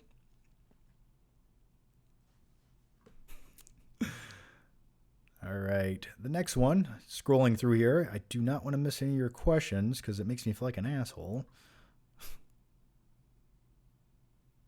All right. Okay. Michael Serta? I'd be interesting to see what James Wan could do directing a Jurassic World movie. Thoughts? Huh. James Wan. Yeah, okay. That's an interesting choice. I would not be opposed to that whatsoever. He definitely knows how to direct visuals. He's directed big budget films, Aquaman, but he also knows how to direct small budget films and capture and take his time with moments and characters that you need. So I could James Wan directing a Jurassic Park movie. Okay, you sold me. You sold me on that. I would be okay with that. I think that would be an interesting stylistic choice for a Jurassic Park movie. Ryman 6000. Hey John, what was the last movie why are these so old? Why are these keep updating so slowly? I'm sorry, guys. It's like this chat is old, but the other ones aren't. Go to the newest questions here. Can never find the newest questions. Benny, we need Flick Crazy. Crazy Jason must return. I've tried many times. The guy disappeared. He went to Mars. He was the first colonist to go to Mars, everyone. Sorry. Jason is okay though, but I've tried many times. Zach, hey John, I just watched Scorsese's Cape Fear last night and enjoyed it. At least I think I did. Have you seen it? Thanks. Hey counselor. Yeah, I love Cape Fear. Yes, it's a remake movie, but I liked what Scorsese did with it. It's not one of my favorite Scorsese films, but I do enjoy some of the scenes. I like Nick Nolte in the film. Before he just, it's a real nice thing we did for that boy in that tank, Tommy. Before he sounded completely like that. I like the one scene where Robert De Niro is sitting on the wall and there's fireworks going off behind him. Just a crazy, bizarre movie. And I liked it. Just not one of my favorite Scorsese films, but I recommend everyone watching it at least once. And right now it is on Netflix, right? So, Dylan Doyle, what did you think of what do I think of the Halloween franchise? I think a lot of the sequels are fun movies to watch. A lot of them just feel like a little bit uninspired cash grabs. Halloween 3 is one I need to go back and rewatch, the one without Michael Myers. Halloween 2 was fine, but the first original is by far the best. As far as the remake goes, I thought there was a lot of room for improvement and potential, but as far as the new one coming out, hopefully it's good. I need it to be good. I'm looking forward to it. And I love Halloween films. I love the concept of them. It's just sometimes the execution isn't quite there, but I love the franchise. But when it comes to Halloween movies, I grew up with the Nightmare on Elm Street movies. Like that's the kind of household I lived in. So I was like always a Nightmare on Elm Street guy. So I have way more knowledge of those films than I do the Halloween movies. And for me, Freddy was just so much more diverse, right? He wasn't just a guy wearing a mask who wanted to stalk you down and kill you. Freddy could haunt your dreams. To me, that was frightening alone, but he was also a little bit more zany and had more charisma than Michael Myers.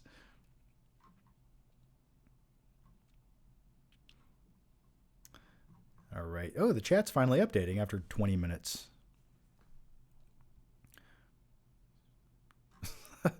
Let's update. I'm just waiting for it to update.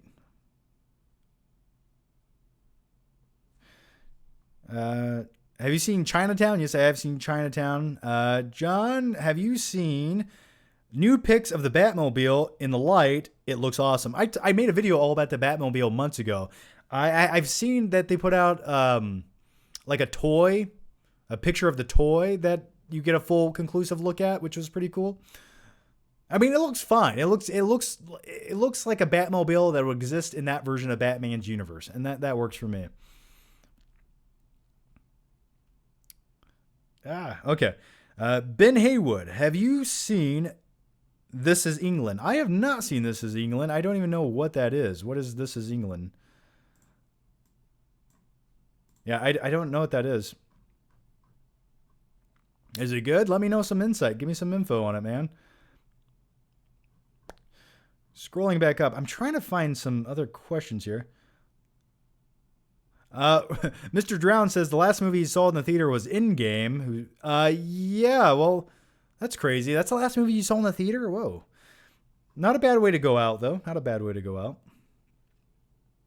Hey, John, they're making an upgrade TV show. What other movies should extend their universe into a TV form? That's a great question, and I have one right now. Dread. The Carl Urban Dread movie, which deserved a sequel. I don't know why we're not getting a sequel, but we should demand a sequel. And if we can't have a sequel, why is that not a TV series? It lends itself to a perfect series. If Daredevil can make a series, Dread definitely can. Yeah, you have a future kind of apocalyptic setting, dystopia. He can go on different adventures. You can have different criminals, different villains, different characters show up randomly. I think Dread would be the perfect series to make, and I don't know why they're not doing it yet. And I'm sure Carl Urban would be completely down to make it. Landon Souza, pick 3 actors for bank heist film. Leave your vids. Oh, love your vids. I'm sorry. I think I need glasses, guys. My vision has turned to shit the last couple of years. Like, things are blurry, especially out of my right eye.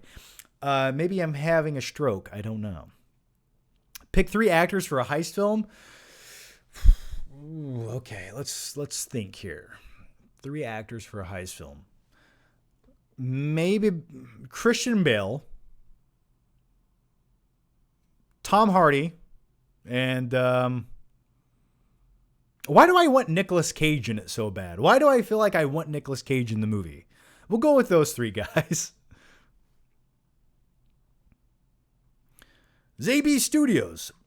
Are you aware of the true story that the first Nightmare film was loosely inspired by? It's more chilling than the actual movie for me. Yeah, I know all about the true story of Nightmare on Elm Street.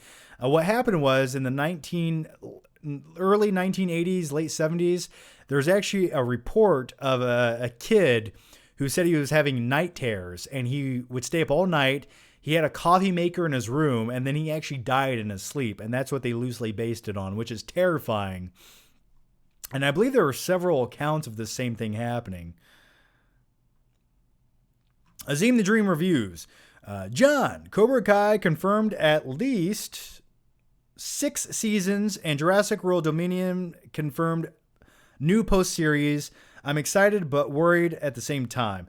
Yeah, so I know that they want to make a series out of Jurassic Park, which is kind of weird and bizarre. And like, how do you extend that out without being underwhelming in each episode? Because we want to see dinosaurs, and usually TV series sort of drag out things. And but I am curious to see how that functions. And if Jurassic World, the only way that's going to work, and I think that almost gives a spoiler away of how Jurassic World Dominion will end. I think it's going to end with dinosaurs sort of ruling the planet, sort of like Planet of the Apes style, except they're not talking to each other and shit like that. Or maybe they are, because at one point there was a concept to make humanized dinosaurs with cross-splitting DNA. Don't get me started on that. But yeah, if they want to make it like a apocalyptic show where you have humans and that civilization living amongst dinosaurs ruling everything, that would make for a good TV show. Because if you make a TV show based about the park of Jurassic Park, I don't think that's going to work out. As far as Cobra Kai, for at least 6 seasons, yeah, if they were smart, they'd probably shoot the next 2 seasons back to back. I would hope that's what they do. But I'll take 15 seasons of Cobra Kai. We'll have Johnny and Danny when they're 80 years old, still battling it out. Obi-Wan Toady, highly recommend Y2 Mama Tambien on Netflix. Okay, no clue what that is, but Y2 Mama. Okay, I'll add it to the list, man. No clue what that is. Craig Thompson, what catalog titles would you like to see come to 4K? Ooh, some catalog titles I would like to see come to 4K. True Lies is one movie I'd like to see hit 4K, which is bizarre. It's still not even on Blu-ray. I don't know why. Come on, James Cameron, do that. I would like to see a good rendition of T2 brought to 4K. We still can't get that. Maybe there's a lot of random 80s movies and 90s movies I'd like to see put on 4K. Like Speed, maybe like Face Off. Um, trying to think of a random movie I'd like to see on 4K. Let me look at my collection over here.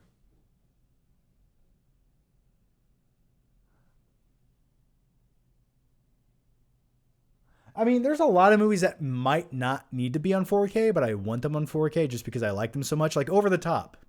I would like Over the Top on 4K. And the great thing about it is, films that were shot in the 80s or the 90s were shot on film. And when you scan that film stock to a higher resolution format like 4K, it's going to look better than it's ever looked. So there is potential and there's a reason to actually have it on 4K. So yeah, give me Over the Top on 4K. I'll take that. Also, Nightcrawler. I want Nightcrawler on 4K. That's a movie I want on 4K. Mr. Drown, I get so disappointed with crappy films and annoying moviegoers that the only movies I see these days are MCU ones. It's rare that I get let down by them. Yeah, I get what you're saying, man. You go in, you sort of know what kind of flavor you're going to get. It's like when you get pizza. You get a pepperoni pizza. You know what pepperoni pizza tastes like. And as long as it tastes like a pepperoni pizza, you're going to have a good time, right? I get it. Yeah, I completely understand what you're saying. It's like comfort food. Rando Commando 41, what conspiracy theory are you most passionate about?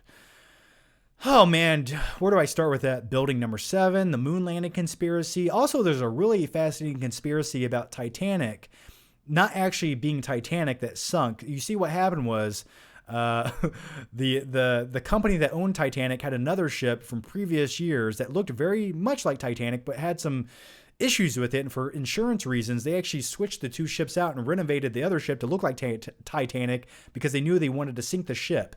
That's sort of a fascinating conspiracy theory. I know that sounded crazy what I just said, but there are some facts to back it up. If you go to like read a Reddit forum at 4 o'clock in the morning, they have images, and the two ships, when you compare the two, there's differences that don't make sense of this being Titanic and not being this other ship that looked identical to it. That's one conspiracy theory I really enjoy. Maybe the JFK assassination is another one. I love conspiracy theories. I'm a huge fan. Even if you don't truly believe in them, they're still fascinating to read about.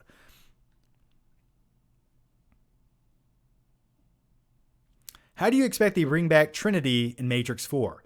That's simple. It's just another version of Trinity. It's just another version of the Matrix. You know, you could have what we saw in the Matrix was version 2.5, right? So in this new sequel of Matrix, you can have version 2.6, and it's essentially the same characters in a different situation. It's just a different version of them. You know, instead of Windows 98, you have Windows 10 now. So that, I think, is one direction they might be going, which I think would be the only way you could do it to bring back everyone. Yeah, so I think that's the path they're going to go.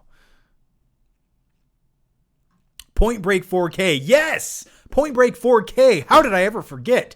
I need to smack myself in the face for my incompetence as a human being for not mentioning that. Yeah, give me some Point Break, man. Oh my God. How did I forget about that?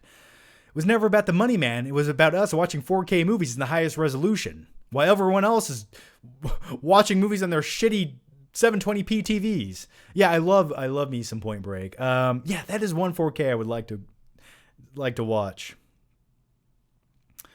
Cliff Boyce. Hey John, top 5 favorite TV shows. Breaking Bad, Better Call Saul. I liked the first season of Walking Dead. Really loved it. Ozark is good. I don't know if it's one of my top TV shows. Game of Thrones, definitely in there. If you want some sitcoms thrown in there, I always liked Married with Children. And what's another sitcom I really enjoyed? Yeah, nothing right now off the top of my head. There's another TV show I always forget, and I know I really enjoy it. I don't know. Can we just go with those ones? I think I gave you 4. Jeremy Dibble. Give me your top 5 Scorsese films. Go. I hate when you guys make me rank things on the spot, but if I have to, I will. Taxi Driver.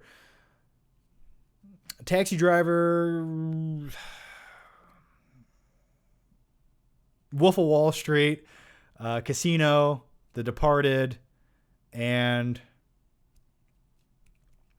what's my fifth Scorsese film I'm going to pick today? Maybe, not Goodfellas. I like Gangs of New York.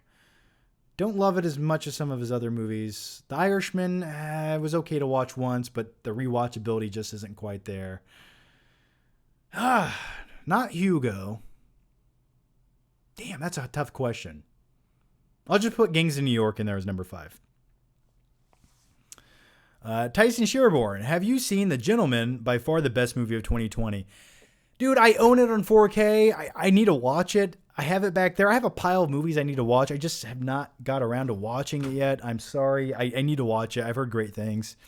I've just been busy. I've been editing videos that you guys haven't seen yet and making videos that you have not seen yet. And they're not simple, easy videos where I just sit in front of the camera and make them. They were videos that required a lot more moving of the camera, and I'm making another video in a couple weeks. I'm doing a return to family video. That'll be fun. I just going back to a video rental store once again. So yeah, I'm working in family video to do that. So just been busy.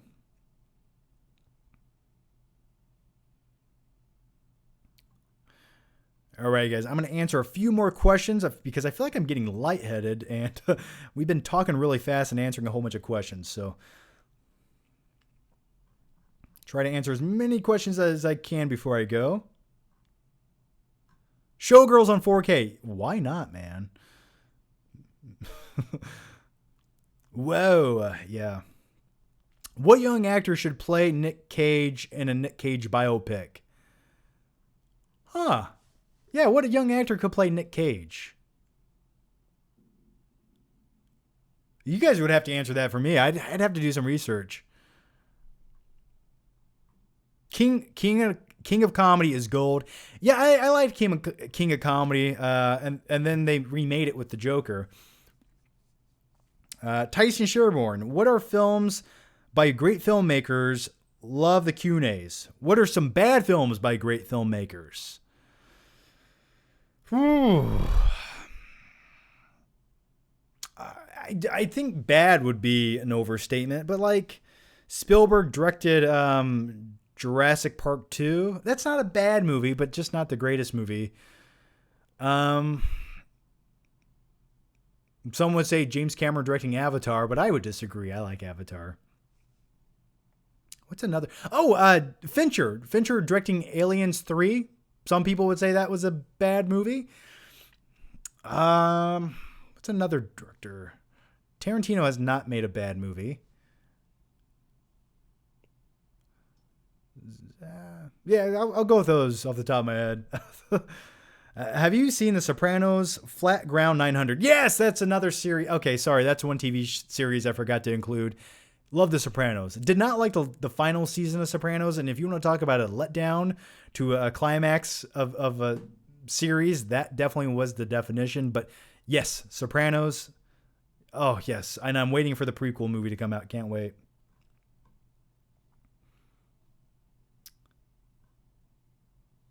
Pick the Flick. All right, you guys want to put do you guys want to play Pick the Flick? If you guys want to play Pick the Flick, that is up to you. You guys have the power. Let me know. Please do the Flick Jaws unboxing. Yeah, I have the big box over here to open the Jaws movie that was sent to me. I'm going to make a dedicated video about it. Cliff Boys, top 3 favorite Leo performances. And Leo performances, I liked him in Inception, Gangs of New York. Why do I like him as Jack Dawson in Titanic? I don't know. Gilbert Grape. What's Eating Gilbert Grape? Leo gave a great performance in that as well. And Catch Me If You Can. I think Spielberg's most underrated movie and one of my favorites. You guys want to play Pick the Flick? Okay, if you guys want to play, give the video a like, and we will play Pick the Flick. Let's get this video up to over 200 likes right now. Just click the little thumb up button. I know it hurts, but just do it for me. It'll make me feel better about who I am and what I'm doing in life. Okay, we'll play Pick the Flick.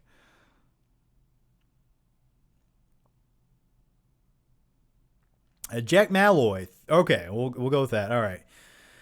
All right, guys, we're gonna play Pick the Flick. This is it. Don't get scared now. And you guys know what's gonna happen next. You guys know what's gonna happen. I'm sorry. This is my apology to your eyeballs. I'm sorry, but here it is. Pick the Flick. Yay!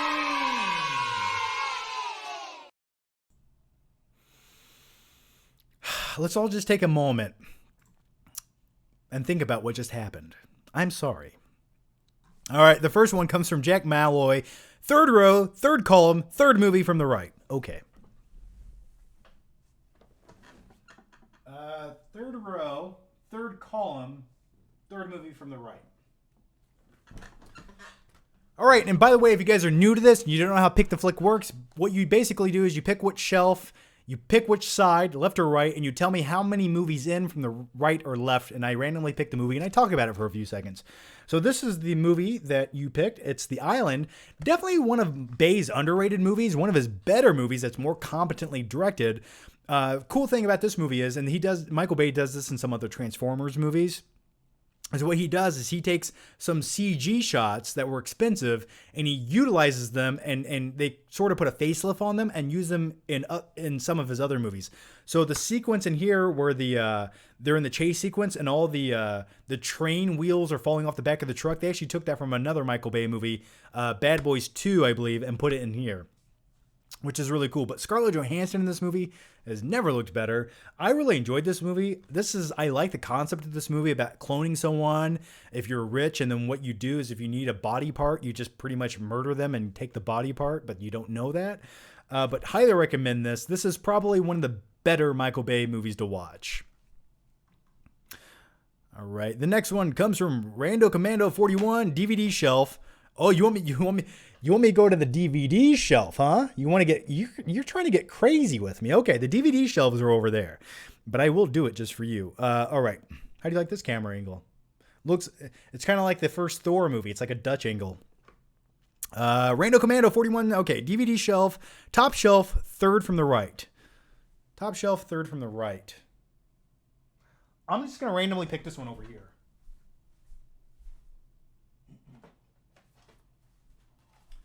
There it is. Okay. And like I said earlier in the live stream, I will be doing a DVD collection video soon because it's been like 10 years since I did it. I'm probably going to sell all of them right after I do the collection video because I don't watch these anymore. But the unfortunate thing is a lot of movies I own on DVD, I do not own on Blu-ray. So I would have to eventually upgrade them. But then again, it gives me a reason to buy more Blu-rays. So hey, it's a win-win, right? Grandma's Boy. How much was this at Walmart? I can't read it. Grandma's Boy, in my opinion, is a fun movie. It's not a great movie, but if you like video games and you like some like fun, crazy Adam Sandler style humor, which Adam Sandler's not in this film, but I think it was produced by his production company.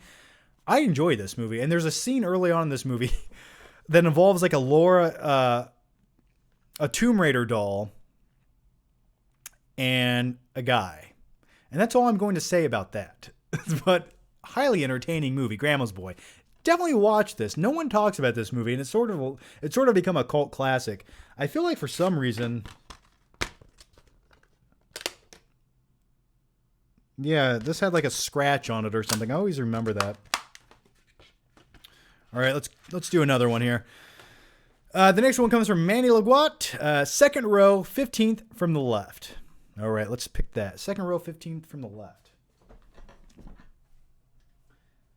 4, 5, 6, 7, 8, 9, 10, 11, 12, 13, 14, 15. Ooh!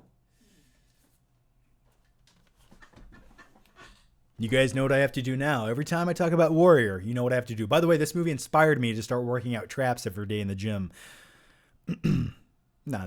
You weren't there. You weren't there when my mother was in a house of heat on her hands and knees, puking up blood on the floor. Nah, you were out somewhere getting drunk. So why don't you take your war stories down to the VFW? That's my Tom Hardy impression. Love this movie. Every time I watch it, it makes me want to go work out. And the behind the scenes about this movie, like Tom Hardy training, getting in shape for the role, the MMA aspect. It's the best MMA movie we have.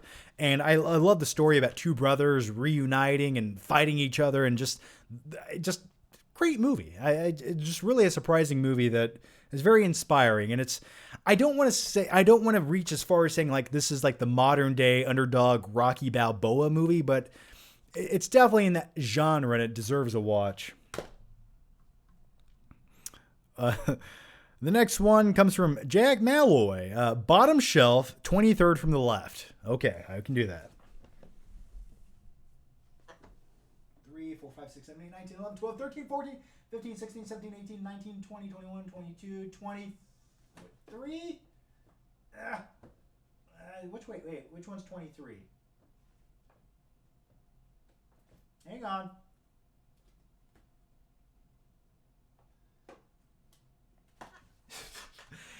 I recounted it twice to make sure because I didn't want to cheat you. Oddly enough, we just whipped out the Justice League, and you picked my 4K shelf. The 4K shelf's the one on the bottom. Justice League. Is anyone tired of talking about this just yet on YouTube? Because every other video is always about the Justice League. Hashtag release the Snyder Cut.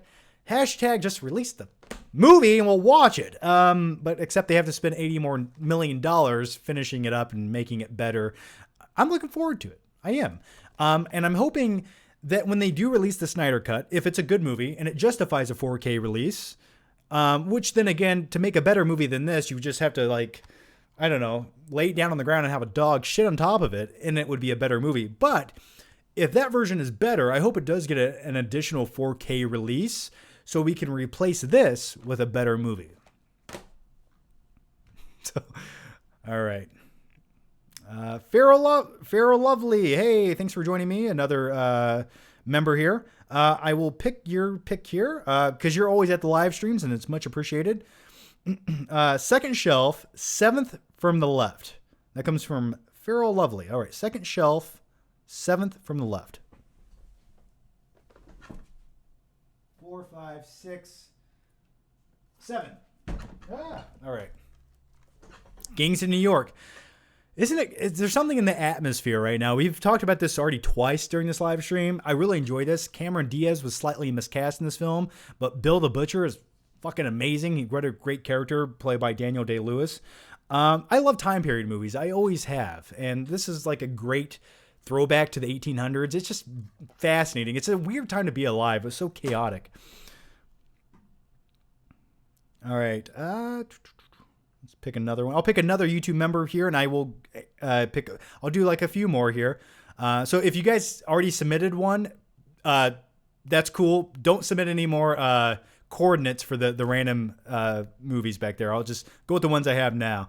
4th row, 25th from the left. That comes from Mr. Drown. 4th row, 25th from the left. 3, 4, 5, 6, 7, 8, 9, 10, 11, 12, 13, 14, 15, 16, 17, 18, 19, 20, 21, 22. Oh, yes. Hey, I gotta get a pump. Another Michael Bay movie. This is one of the most self-indulgent Michael Bay movies I've ever seen. The color saturation in this movie hurts your eyeballs to look at. But I do enjoy some elements of this movie. Like, I really enjoy like 15% of this movie because when this came out, I was hardcore into the gym. It's about some gym bros who love to work out, and they sort of kidnap a guy and do other things like cook his fingers. Now, this was based on a true story, and the tone was so mishandled. Like, tonally, the story that they tell should have been along the lines of something like Fargo, with like that dark comedy aspect, but this was told with Michael Bay humor. It's like little boy jokes. But I did enjoy Mark Wahlberg, and The Rock in this movie was bigger than he's ever been. Like, he looks like he's about to pop. He's so big in this movie. All right, just answer a few more. Let's pick a few more here. I don't want to miss one. All right, we'll do one more. One more. What do we got? Let's make it a good one.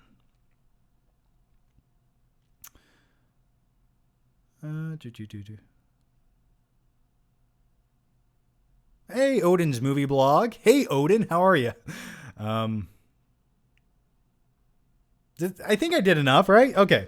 We did them all. All right. Oh, bottom. Did I already do this one? Oh, okay. This is the last one. No more, please. All right. Jack Malloy says bottom shelf, 23rd from the left. No, I already did that. Did I already do that? I think I already did that. Okay. Okay. This is the last one. Then we're going to move on, guys. Night King 01 says 6th row, 10th from the right. All right. 4, 5, 6. 3, 4, 5, 6.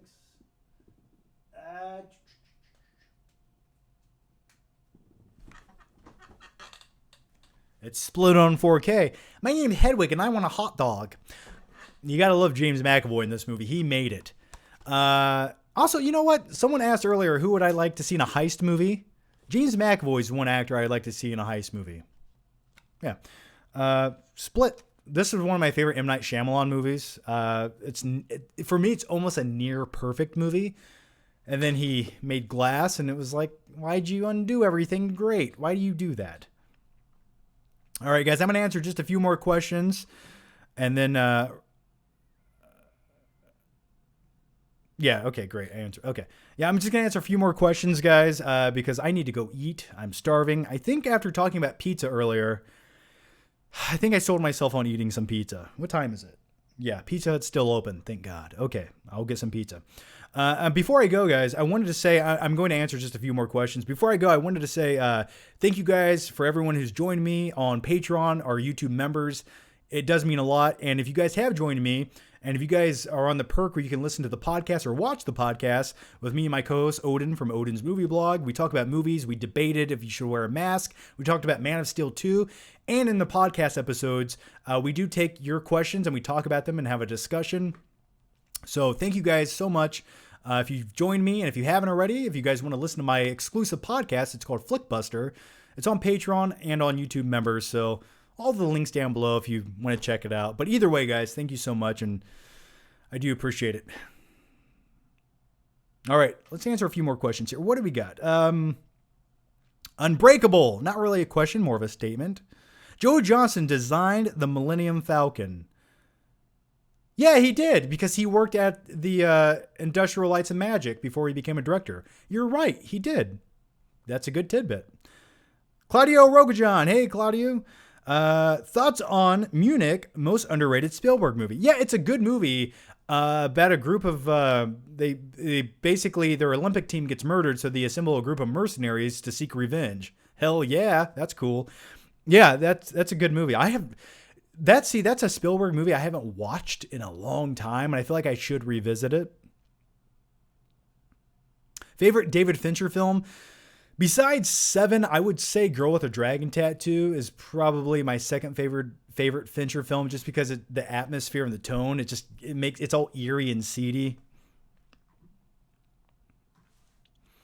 Night King 01. Speaking of McAvoy, thoughts on Wanted 2008. Was not a big fan of Wanted 2008. It just felt like a 2008 movie. I know it was based on a graphic novel, and the trailers looked really cool. The concept was like, I get it. Like, you can curve bullets, but the execution just wasn't quite there. Then they attach a whole bunch of bombs to rats at the end of the movie. Angelina Jolie is in the movie. Morgan Freeman's in the movie. But I like the first act of the movie. I liked how James McAvoy is working in and that's an early Chris Pratt movie as well, but he's working in like a cubicle, which every time I see a movie about someone who works in a cubicle, I instantly relate to it, because I did that for a while and I hated my fucking life.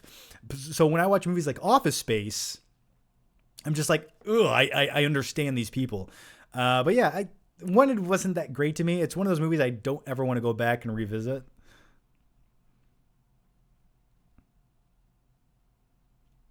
John, can you watch and review The Dark Side of the Ring? Yeah, there's a whole bunch of various episodes that I do watch. I don't know if I'd review one, honestly. Sort of reviewing a documentary, I don't know if that's necessary, but I do watch it. Haven't seen Wanted in a long time, Mr. Drown. Yeah, I watched it like maybe a year or two ago.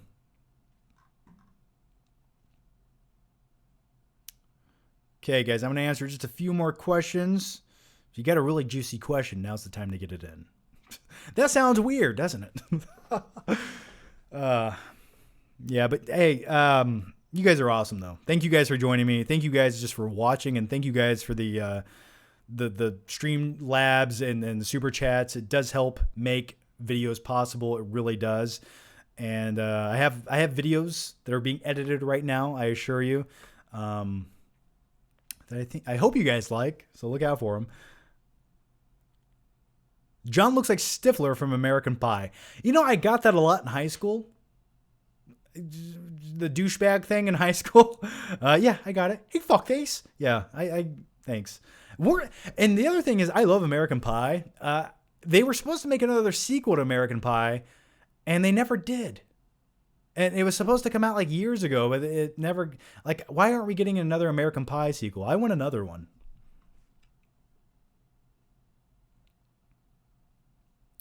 Great, lovely stream, John. Well, thank you, Tony Stark. Shutter Island thoughts? Have the Steelbook 4K edition. Haven't seen Shutter Island in a long time. I remember enjoying it. I like films that take place in like a psychiatric asylum setting. That's just like one of the best settings for like a horror film. So it's one of those movies I want to go back and revisit. Parker LaRose, do you plan on doing any videos with Chris Stuckman in the future? Possibly in the future. It's just when you don't live near someone, coordinating something like that and spending hours and dedicating a day to do it, that's the only issue, is like the logistics of doing it. But I'm sure in the future at some point, like, why not?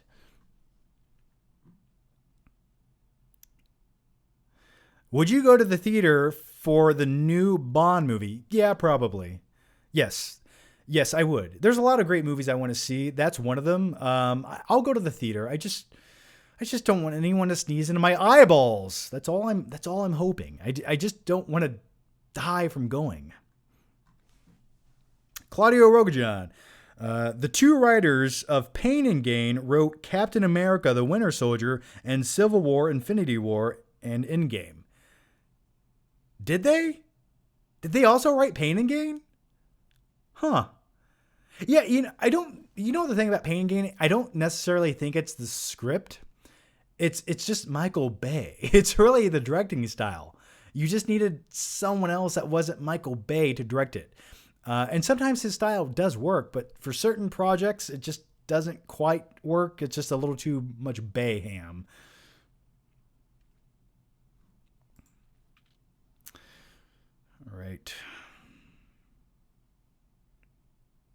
All right. I'm gonna answer one more question. Then I'm going to go.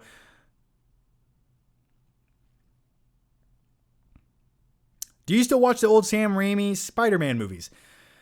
Not that much, really. I like the first one's good. I'll never watch Spider-Man 3 again unless someone forces me or threatens my life. Night King 01, best Bond besides Daniel Craig.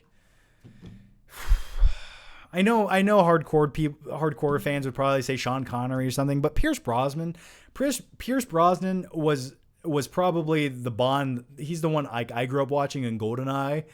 But for me, Daniel Craig is like that sells me on James Bond being a badass. Final draft.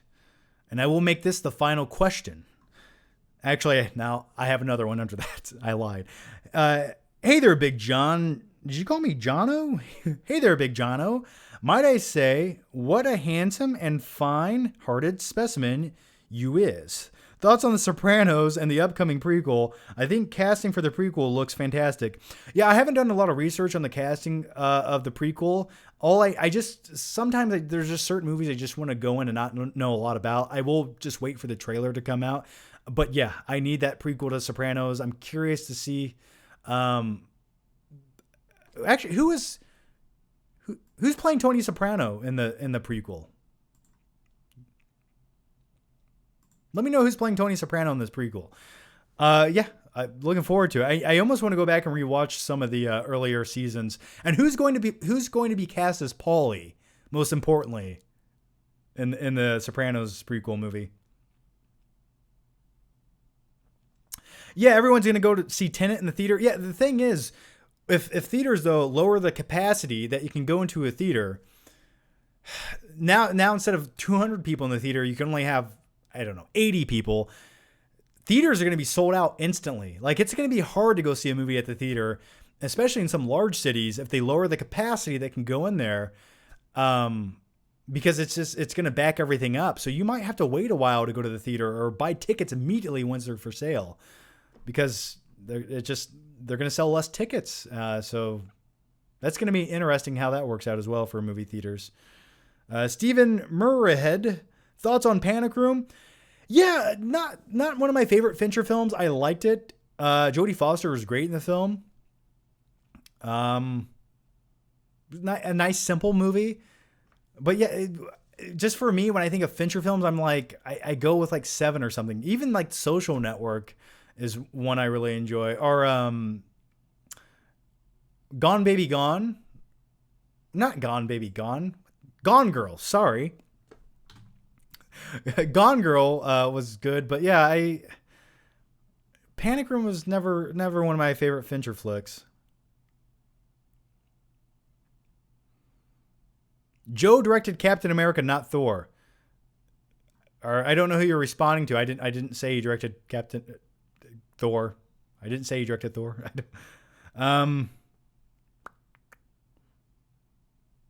James Gandolfini's son is playing Tony Soprano. Oh, wow. Okay, cool. It's kind of like Ice Cube's son playing him. And Straight Outta Compton.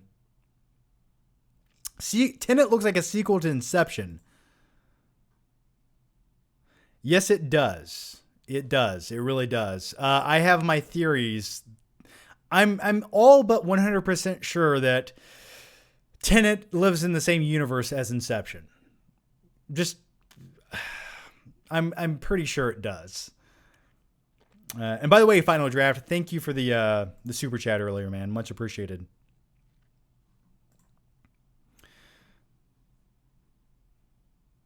Okay, guys, I'm going to wrap it up there. I hope you guys enjoyed the live stream. We've been talking for a long time.